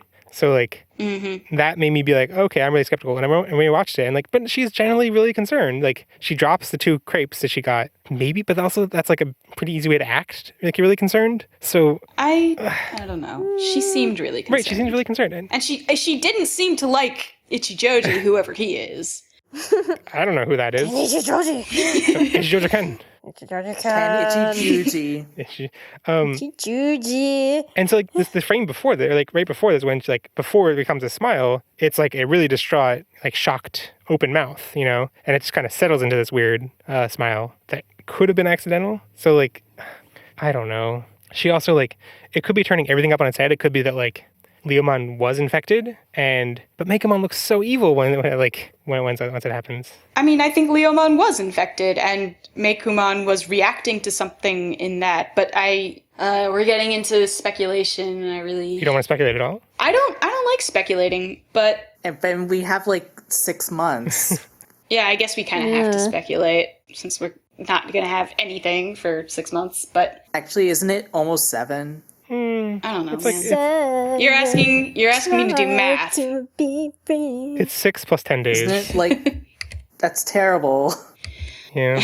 Because I'm wondering if Hackmon is not a bad guy. Hackmon is like such an unknown at this point. Like, because there's Hackmon, there's also Alphamon, there's the 0-2 kids, there's so many, like Hackmon was like surveying Meicoomon before, it seemed. Yeah, the way that can be a creepy thing. I mean, it is a creepy thing. And it can also be a, like, watching over her thing. If I had to guess, if I had to make a prediction at this point, I would predict that Hackmon is affiliated with Maki's organization and is, like, Really? gathering intel for them. And that, like, because, like, they've talked about, keeping an eye on Meicoomon, and, like, maybe that is what the eye is. But you also have to keep in mind that Hackmon technically is a royal knight. Yeah, that... I also have no idea if they're going to go down that route. I've seen some valid... what's the word I'm looking for? Like not predicted, but like when you some valid anticipated weariness, since the Royal Knights are kind of getting overplayed at this point. Like X-Evolution, Frontier, Savers, Cyber Sleuth. It's like anytime there is a villain, a major world-changing villain, it's Royal Knights in the past several Digimon franchises. It's always the Royal Knights. They weren't in Cross Warriors or Hunters. It's like the one exception in the past they weren't. 15 years or something. Yeah, I think that's like yeah. Anyway. And after having played Cyber Sleuth, like, I kind of find it weird for Hackmon to be involved in the Royal Knights without any Gankuomon, because from what I understand, like, Hackmon/Chessmon's involvement in the Royal Knights is always tied to being a protege for Gankuomon. I kind of hope they don't go down the Royal Knights route with this, because it's just, like, so many more players to introduce, and they already have too many players. Yeah, there's already way too many players, and it's only been 2 episodes. Does anyone have, like, predictions, something you really think is going to happen that you want to set in stone? Well, actually, why don't we mention the poster? Yeah, we haven't really talked about the poster at all. I thought it would come up naturally, but yeah, so the poster has it's a yellow background with, we just have a blurry copy at this point. We don't have a actual official release. It's like a screenshot. No, it's a camera phone picture of a movie screen. And it's Takeru and Koshiro. And Koshiro is with, what's his name? Hercules Kabuterimon? Takeru is there with Patamon, not with Seraphimon. So, and also what seems to be Meicoomon, or maybe an evolved form of Meicoomon. Unclear if it's... It probably evolves further. But it probably evolves, but like, it looks similar to the mode Meicoomon was just like fully evil mode at the end of this movie. But it's hard to see, it's still blurry. It probably becomes a mega somehow. Eventually. With the power of darkness. Oh yeah, did we even mention the Digivice? Yeah. No. That was interesting. I was wondering when we saw that, like... Did you know? No, but did you notice the color it became? Mm-hmm. It became black, right? Black and red. It became, yeah. What is black and red significant? What is the significance? Well, it's very similar to Ken's. That's what I thought. Well, it's also similar to Kuya's, but whatever. Yeah, his is red and black. Okay, there's a difference. More like Takuya, because I don't know who that... that was a bad joke. Also, I know who he is, so... Don't talk. Yeah, I shouldn't talk. I was wondering when we saw it, like, I was like, oh, is this the first time we actually seen her Digivice? Like, has it been hiding in plain sight? But no, she actually, when she was introduced, she showed it. Yeah. Yeah, and it was fine. Basically, it did exactly what the kids' Digivices do. It changed color. Oh, like when the crest activates. Yeah. And it had a design on it where it was like Meikumon's like DNA strands, I guess. It looked like it was like locked. Like it was like a lock on the Digivice, which I thought was cool looking. That was the thing that happened. So yeah, there's just a lot of questions right now. So many questions. And I really, really sincerely hope that Imperial Digimon and Ken aren't just like left behind, like, oh yeah, that was the thing that happened. And like, in movie 6, they explain where these random apparitions came from or something like that. Like that would, that would be so bad.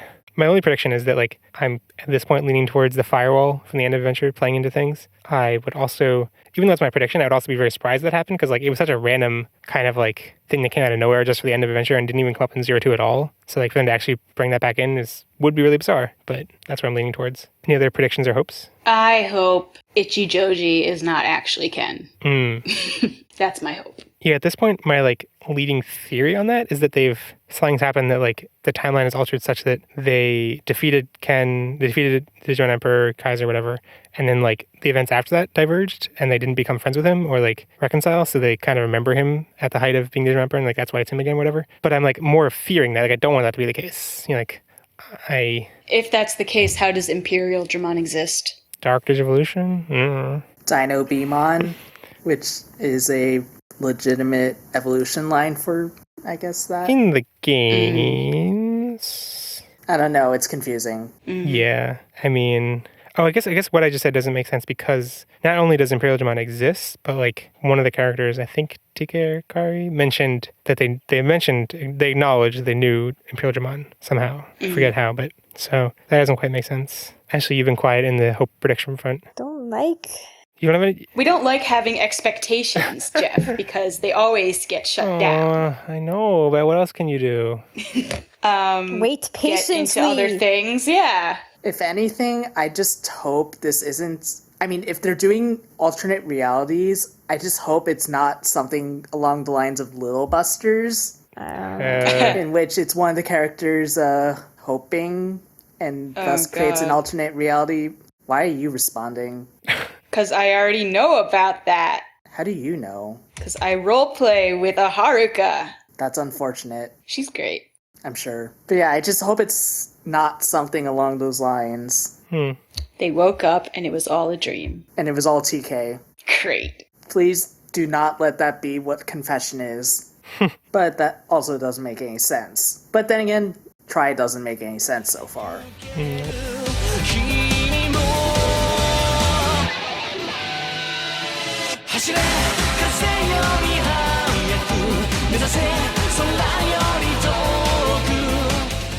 Our penultimate segment, recommendation articulation. I accept this one. I was like, this is one of the more acceptable ones. I'm considering sticking on this for a while. Because, like, I don't like the word, like, plug seems like something that you're, like, you know, you're plugging your own stuff. Or, like, promoting your own thing, not, like, promoting something you think people would enjoy. Mm-hmm. So Ashley, what recommendation do you want to articulation? This is so hard. You assume that I start new things when I don't. Yeah, really. I don't think it's true. You, like... It could be old things. Yeah, it can be old music. things. Also, you listen to, you, like, every day there's new iTunes stuff in my library. I'm like, no, Ashley, stop. You're pushing down Hamilton. That I can't might find be Hamilton true. anymore. I will actually go... I don't think I've plugged this before. I will tell everybody to read The Fifth Wave. I cannot speak to its movie adaptation. I've heard it's bad. I have not watched it. I don't know. But the book is like... You know, YA is always, like, not that good on the actual words front. Like, the stories are good, but, like, the authors don't put that much feeling into the words. But The Fifth Wave is actually pretty lyrical and has a lot of action. Like, it's cool. I like it. Andrew, what recommendation do you want to articulation? Can you stop that also? Is it like nails on a chalkboard for grammar? Yes. Because, like, I was like, okay, I'm going to say, what recommendation do you want to articulate? And, like, it doesn't rhyme anymore. Ugh. Okay, Andrew, right. what do you want to recommend? I guess Zootopia? Oh. It was very good. I second this recommendation. I literally can't think of anything else right now. I'm frustrated they haven't seen it yet. I guess it's... Itching to see I it. saw it opening day. I guess it's telling that I didn't recommend The Boy and the Beast. Oh, yeah. So Zootopia is good, I've heard. Yes. It is very good. It's fantastic. I keep hearing that, and I'm like, I guess I don't like the anamorphic, is that the right word? Anamorphic animal? Anthropomorphic. I don't like the anthropomorphic. Anamorphic is something very different. Well, I didn't like Animorphs that much either, so. But yeah, I said I don't like the anthropomorphic. Yes. I don't really like the anthropomorphic aesthetic that much. But it's a very good movie. And then I will recommend, if I haven't already, Miraculous Ladybug. No. Which is... We're like, okay, I guess I haven't. I'm like, what is this? Which it's a collaborative effort between a French studio, a Korean studio, and Toei, I believe. It is Toei. Never heard of Toei. I know it's Toei. I'm not 100% on France and Korea, but it reminds me of Sailor Moon in a lot of ways, a lot of really good ways. And, it's like for small children, and you're not going to get much depth out of it, really. But what you do find is beautiful, and it's fun, and it's about two superheroes in Paris, and they're in middle school. And they're nerds. And they don't know each other's identities. And she likes the guy in real life, but he likes superhero her. Oh no, this sounds like the plot of Sword Art Online. What? Not even close. And she is a ladybug and he is a cat. And everyone is nerds. And the way they treat, the stuff that makes the evil figure of the day is actually really cool, I think. Cool. Mm-hmm. I'm really confused just like looking at promotional artwork for something that is like, it's not all from Japan, but it's partially from Japan, and it has the Eiffel Tower, not Tokyo Tower. And I'm like, this is wrong. Yeah, it's very much in Paris. And you can, it's airing in Korean, in French, and in English now. Actually, I'm not sure it's actually airing in Japanese. It's airing in Spanish too, apparently. Oh, is it? Yeah. I didn't know that. I don't know where, but I've heard people complaining that it's not a good dub or something. People are always complaining about it not being a good dub. And then for Japan, it was originally going to be a TV show as well, but they're just planning an OVA now. So my plug this week is a show on, I think it's on CW, called Crazy Ex-Girlfriend, which sounds like a terrible name for anything. It sounds sexist, ableist, everything. You've been tweeting about that a lot. Yeah. So I think I had first heard about it. I think actually when we interviewed Brian Beacock, he mentioned it. Like he was like, "Oh, I have a friend who's working on the show." I was like, "Okay, whatever." This show is probably not gonna be very good. And then like I heard lots of buzz about it after it came out. It was like people saying it's surprisingly good, and I think it won a bunch of Golden Globes, one of those types of awards. And yeah, I mean, I started watching it recently. It's surprisingly good. It's weird because it's like corny and hokey, and like it's a musical drama. So it's like there are 2 musical numbers in each episode, and they're like kind of like overly cheery. And it's not like the music in Hamilton is like, I feel like I kind of think like a lot of people, really wide range of people would love. This I don't feel like is as strong as that, but it's just like, it has lots of heart. It is really sweet. It's, not the most feminist, has some troubling aspects from a feminist perspective, but it's pretty cool from a lot of different angles. One of the things that Andrew alluded to, I've been tweeting about recently, is that it's like one of like the few examples that I can think of like overt bisexuality in television. And especially in like the latest episode, which I guess is outdated because there's one coming out tonight. But the one before the latest episode, in that case, like had a subplot in a song specifically about someone coming out as bisexual and like, which is not something that's usually ever presented in media and TV, mainstream TV. So that's cool. It's also like pretty ethnically diverse, and yeah, it's cool. I would say from hearing only a couple songs, I appreciate its brand of on-the-nose sort of humor. But it's also like humor, I'm like, a lot of times I cringe. I'm like, that was too silly. It's both like so bad that it's like, it's definitely like, it's too on the nose, but it's still like, you appreciate it. Yeah. Because it's like trying to be over the top and ridiculous.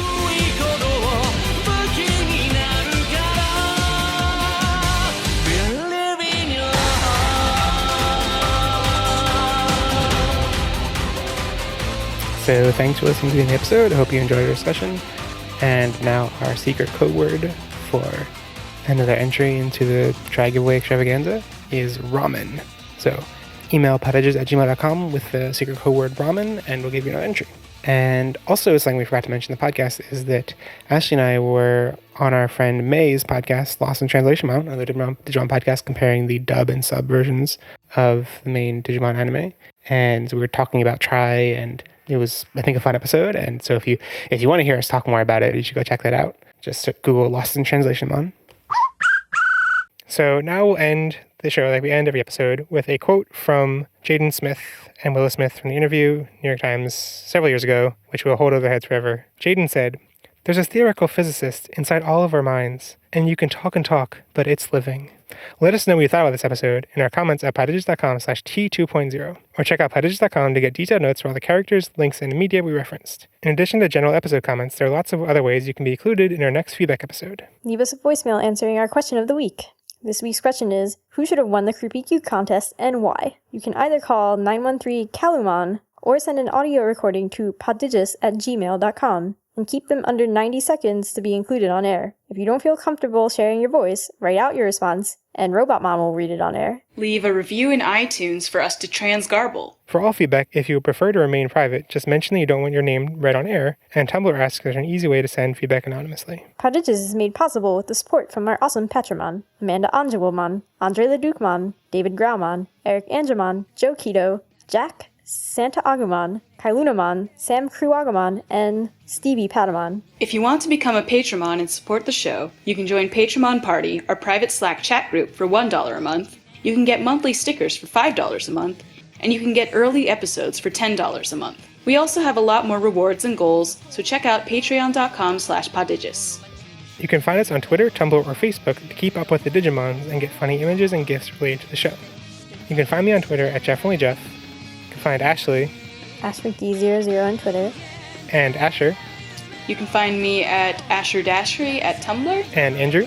You can find me at PhantomCelloStuff at tumblr.com. You can also find links to all of our social media accounts at Podigious.com. Our special Joe and Mimi artwork for Try Chapter 2 is by Mero05 on Tumblr. Share the podcast with your friends who feel like they have too much going on in their lives and don't have time for Digimon, but actually do have time for it if push comes to shove. Next time on Podigious, we're swerving back into Tamers for the end of the Tokyo Devas arc. Bye! Bye! And remember, never stop digivolving. 無限大な夢の後の何もない世の中じゃそうはせんとしい思いも負けそうになるけどステージが代名詞だらけど頼りない翼でもきっと飛べるぜ Oh yeah 無限大な夢の後のやるせない世の中じゃそうは成長の式始めも悪くないからステージそのイメージを染めたぎこちない翼でもきっと飛べるぜ Oh my love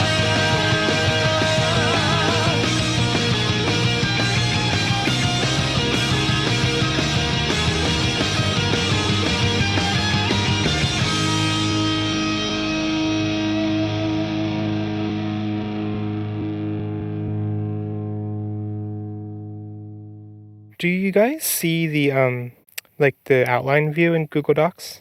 I currently don't see it. Do you have it? Go to if you go under Tools and then Document Outline, you can see a sidebar on the left that Oh, that seems to make things easier. Wow. yeah. Miss freaking magic stuff, man. I noticed it appeared once and then it wasn't there the next time I opened Google Docs. I was like, no, where'd you go? Oh, no one color coded these. I'm just gonna guess. I look forward to this. Oh, who is this? Is that supposed to be orange? Don't tell him. Don't tell him. No, I need to make it myself. In an attempt to secure Toei a budget for more animation frames, they list off the fine features of the lovely Oedo Onsen Monogatari, an oasis in the heart of Japan's capital city. Wait, actually, can you do that in a in a monotone? Monotone. They list off the fine features of lovely, they list off the fine features of the lovely Oedo Onsen Monogatari, an oasis in the heart of Japan's capital city. Like you're doing a really bad ad. That's not monotone. It's not a monotone. Really? What you're looking for is bad tour guide voice. That's okay. I can try.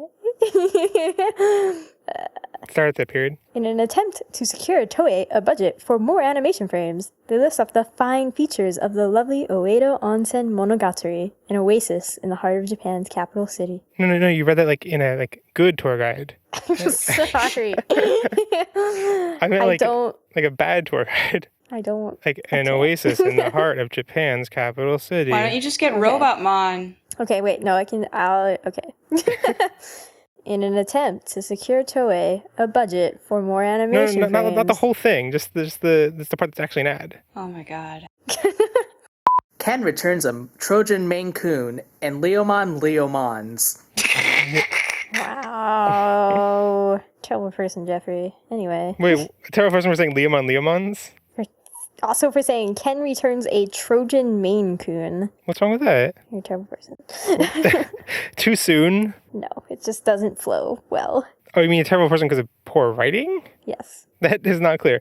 I wanted to get across Trojan horse, but then just saying Trojan on its own makes it sound like the condom now, so... Oh, see, I would have guessed a virus Trojan. Oh, it's totally a Trojan horse. I guess it could be like Trojan horse. I thought it was virus too. Well, yeah. Whatever. It's fine. You could have done a Trojan cat, and that would have flowed a little better than a Trojan Maine Coon. That's true, yeah. Whatever. Andrew, talk. Well, since everything just seems wonky, I'm just gonna say I really just enjoyed most of the slice of life stuff. Which was most of the movie. Hello? Yeah? Can you hear it? Did we lose Andrew again? I guess he can't hear Hello? us. We can hear him. Oh, boy. I can hear you guys now. Oh, okay. We were able to hear you. Were you quiet? No. We were talking. We were talking back at you. We were saying slice of life is terrible. Digimon shouldn't have slice of life. Slice of life is garbage. I am garbage, so there.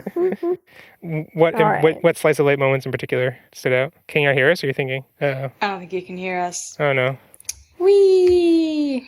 Huh. Does he have bad Wi-Fi in his... Yes. Oh, This episode of Podigious is brought to you by Instant Ramen. Instant Ramen is so easy to make, even college students and fish without hands can make it... I didn't read that right, because I can't see my screen. He's not a fish. Oh, he's totally a fish. He's not a fish. What is he? You're a fish. He's a sea lion or something. Yeah, he's dedefinitely like a sea lion or a seal. He's a mammal. Have you gone like 15 years thinking he's a fish? But he has marching fishes. Yeah, because sea lions eat fish. It says his design is derived from the spotted seal, according to the Digimon wiki. All right, that makes sense too. His body shape looks like a sea lion, though. Yeah, okay. This Instant Ramen joke isn't as funny as I thought it was. I think this should just be that. Okay. This episode of Podigious is brought to you by Instant Ramen. Instant Ramen is so easy to make, even college students and seals without hands can make it. That was all there was to the joke. Great, cool. What seals with hands do you know? For that matter, what fish with hands do you know? Should I say like sea mammals without hands? Mambomon. No, it's cool. Mambomon has hands. I don't know what that is. Well, rather, he has boxing gloves. No, he has hands. What? This fish that Angie posted is ridiculous. What is It's happening? Mambomon. That's okay. All right, well, you win. Fine. It's an armor. I think Patamon becomes it. Patamon No, with that can't the be right. Digi-Egg of Cody. Did you egg of submarine? Like, if you score low on the math section of the SAT, you're not probably gonna go into math in college. Yeah. I mean, case in point, me and Ashley. Yeah. Yeah. I actually did better on the math section than the English section, which is Really? weird. Yeah. Okay, case in point, me, I guess. Speaking of the SAT, they're changing it. Again? Yeah. They never know what they want from these children. More practical, real-world stuff. Instead of the reading section, they discuss Digimon analysis. That would be my SAT. Okay. They're not gonna have penalties for wrong answers? These lucky people.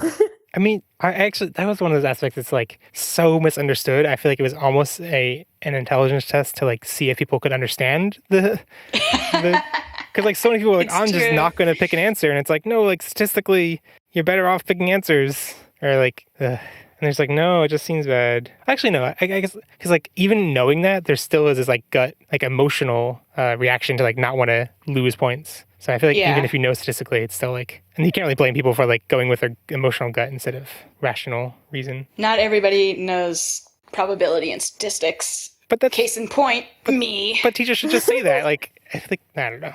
It's also like really simple. It's just like there are five choices. If you guess a random one on all five of them, you're going to get +4. You're going to get +1 minus. You're going to get 1 right and 4 wrong. The 4 wrong is going to be -1 point total. The 1's going to be +1 point total, so it's net 0. But whatever. That's irrelevant anymore. So actually, there's no benefit to guessing versus not, because leaving it blank is also net 0. Wait, it's net 0 if you have 5 choices, but usually you can eliminate like 1 or 2. So if you can eliminate 1 or 2, you're like totally in the positive. Yeah, I mean, that is the one thing isn't that what they learned. teach you how to do anyway? Yeah. If you can get it down to... But I think people still like would eliminate 1 and be like, well, I'm too scared, so I'm going to leave it blank. Yeah, the only thing I learned from taking a test prep course for like 4 hours was that normally my guess was correct, and I got like 200 something more points just by being like, well, I eliminated 2 answers. Here are the 2 I'm unsure about, and just guessing on one.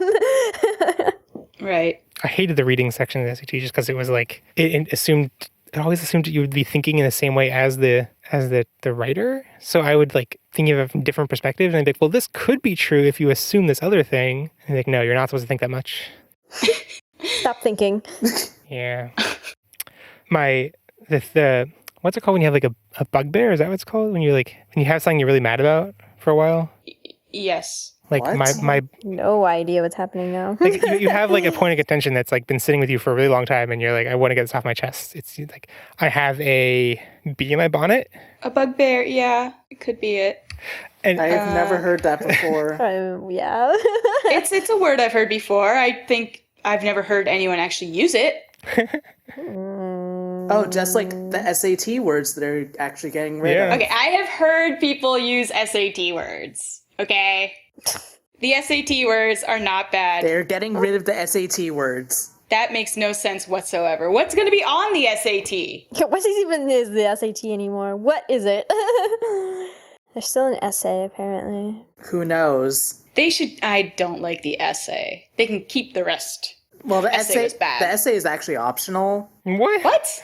Wait, was it always optional? No. No! No.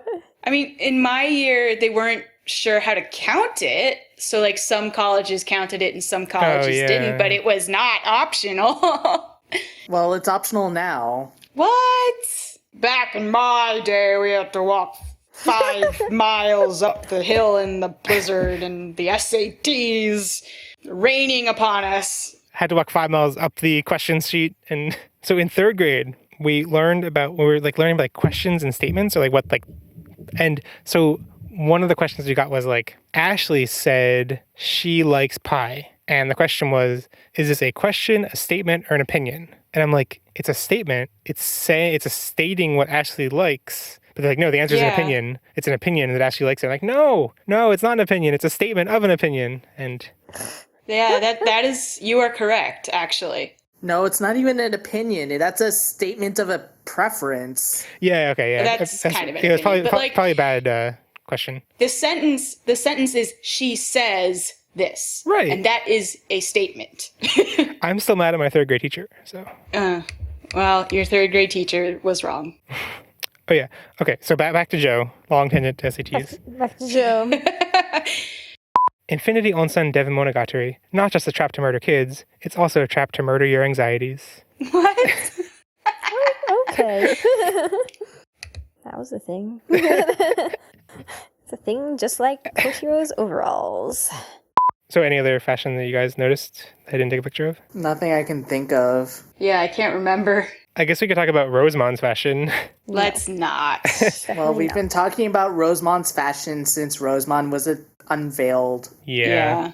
Really. Since, like, how many years has it been? When was Rosemon from? You mean like actual Rosemon, or like the PV showing Rosemon in this movie? Just Rosemon in general, and it's not the first time we've had a partner as Rosemon. Yeah, I don't remember when it came out before, if it came out before Savers, but I mean, like, not every, like, Mervamon or Minervamon or whatever is like less booby in Cyber Sleuth. So Yeah, but Rosemon in Savers was actually Rosemon in Data Squad was one of the biggest edits. how do they edit that? They actually cut out a part of the the Digivolve sequence. Okay, that makes sense. Boob jiggles not allowed on children's television. God, there were. So much jiggle. I'm okay with boob jiggles being removed from my children's television. Like, I just don't need this much boob jiggle in my life.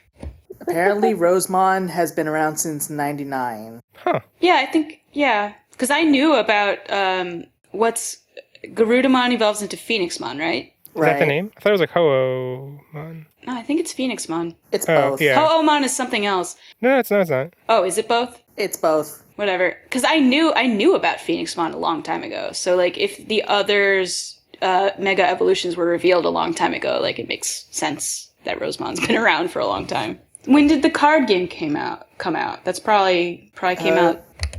The card game, it's been out, I have no clue for Japan, but it's I guess 99. But we didn't Yeah. get Rose. Wait, did we get? Well, Rosebond was definitely not in the first two sets, which is pretty much the only one. No, I don't think we had it, but I think they like designed all the megas for the card game. So Isn't it Gankomon? that is what I meant to say. Oh, okay. Yeah, I I just wasn't sure. no, so it's like Meikumon. Oh wait, no, it's actually Actually, I don't know how to pronounce this. It's actually I don't know how to pronounce this katakana. My Japanese is not advanced enough to. It's like Gankwamon. I don't know. I think it's smaller, so it's like an emphasis on the O sound. But it's not an O. It's an U. That's a ku. It's not a ko. Like that would be what like. So Ganko, No, but like I guess. I don't. This is not. That's not a ko sound either. Anyway, what I was trying to say before is that like Meikumon, which I'm pronouncing like Meikumon, which is how the katakana is spelled and how they say it, is spelled Meikomon. So like I think that's why seeing the COO or KOO, I translated it to Gankumon, but now I'm just really confused. I think Meikumon being spelled COO makes sense because it's like Maine Coon. Like Coon starts with COO and is spelled and is pronounced Ku. So We don't like having expectations, Jeff, because they always get shut down. I know, but what else can you do? Wait Get patiently. into other things, yeah. Watch Haikyuu and Erased. Well, Erased is ending soon too. Calm down. Something will come along to replace it. It's true. It's true. Oh, people are really excited for the next anime season. So there's Well, there's a lot of good stuff in it. there's an Ace Attorney anime. OMG! I need to beat the games. Is it gonna be the same plot as the games? I think so. Oh crap! I think they're adapting the first game. Oh, just the first game. Okay, I played the first game. That's perfect for me then. That's the only one I played. They should include the extra, like the extra chapter that was for like one of the re-releases that was They like probably will. it was like longer than any other thing in the rest of the game. Such weird bonus content. Well, yeah, because it was from the DS port. Right, but it's like it was like, as long as like 2 missions from any of the games. It was like it's like let's make it extra by like doubling the content of the game. That's bizarre. Okay, let's move on to plugs so we can close it Wait. up. What was it? I didn't get to say any expectations or whatever. Okay. What do you expect, hope, predict? Jeez, Jeff. Well, you guys are like, let's close the segment. We hate it. Let's burn it to the ground. Jeff, why'd you let it burn to the ground? I guess it's telling that I didn't recommend The Boy and the Beast. Oh, yeah. Oh, yeah, you guys saw it. We were like, we saw it on like the last day it was in theaters in our area. Yeah. Which might be the case for the what's the Ghibli movie? Only Yesterday? I don't know. You have the chance to see Only Yesterday? Oh, is it like really rare? I've been waiting for it for 20 years. Oh, it's an old movie. Oh. I was like, I didn't hear about Really? Studio Ghibli coming out with a new movie. No, wait, that's lie. Not 20 years. 25 years. Oh. Okay, Ashley, I guess we should go see this on Thursday. Jerks.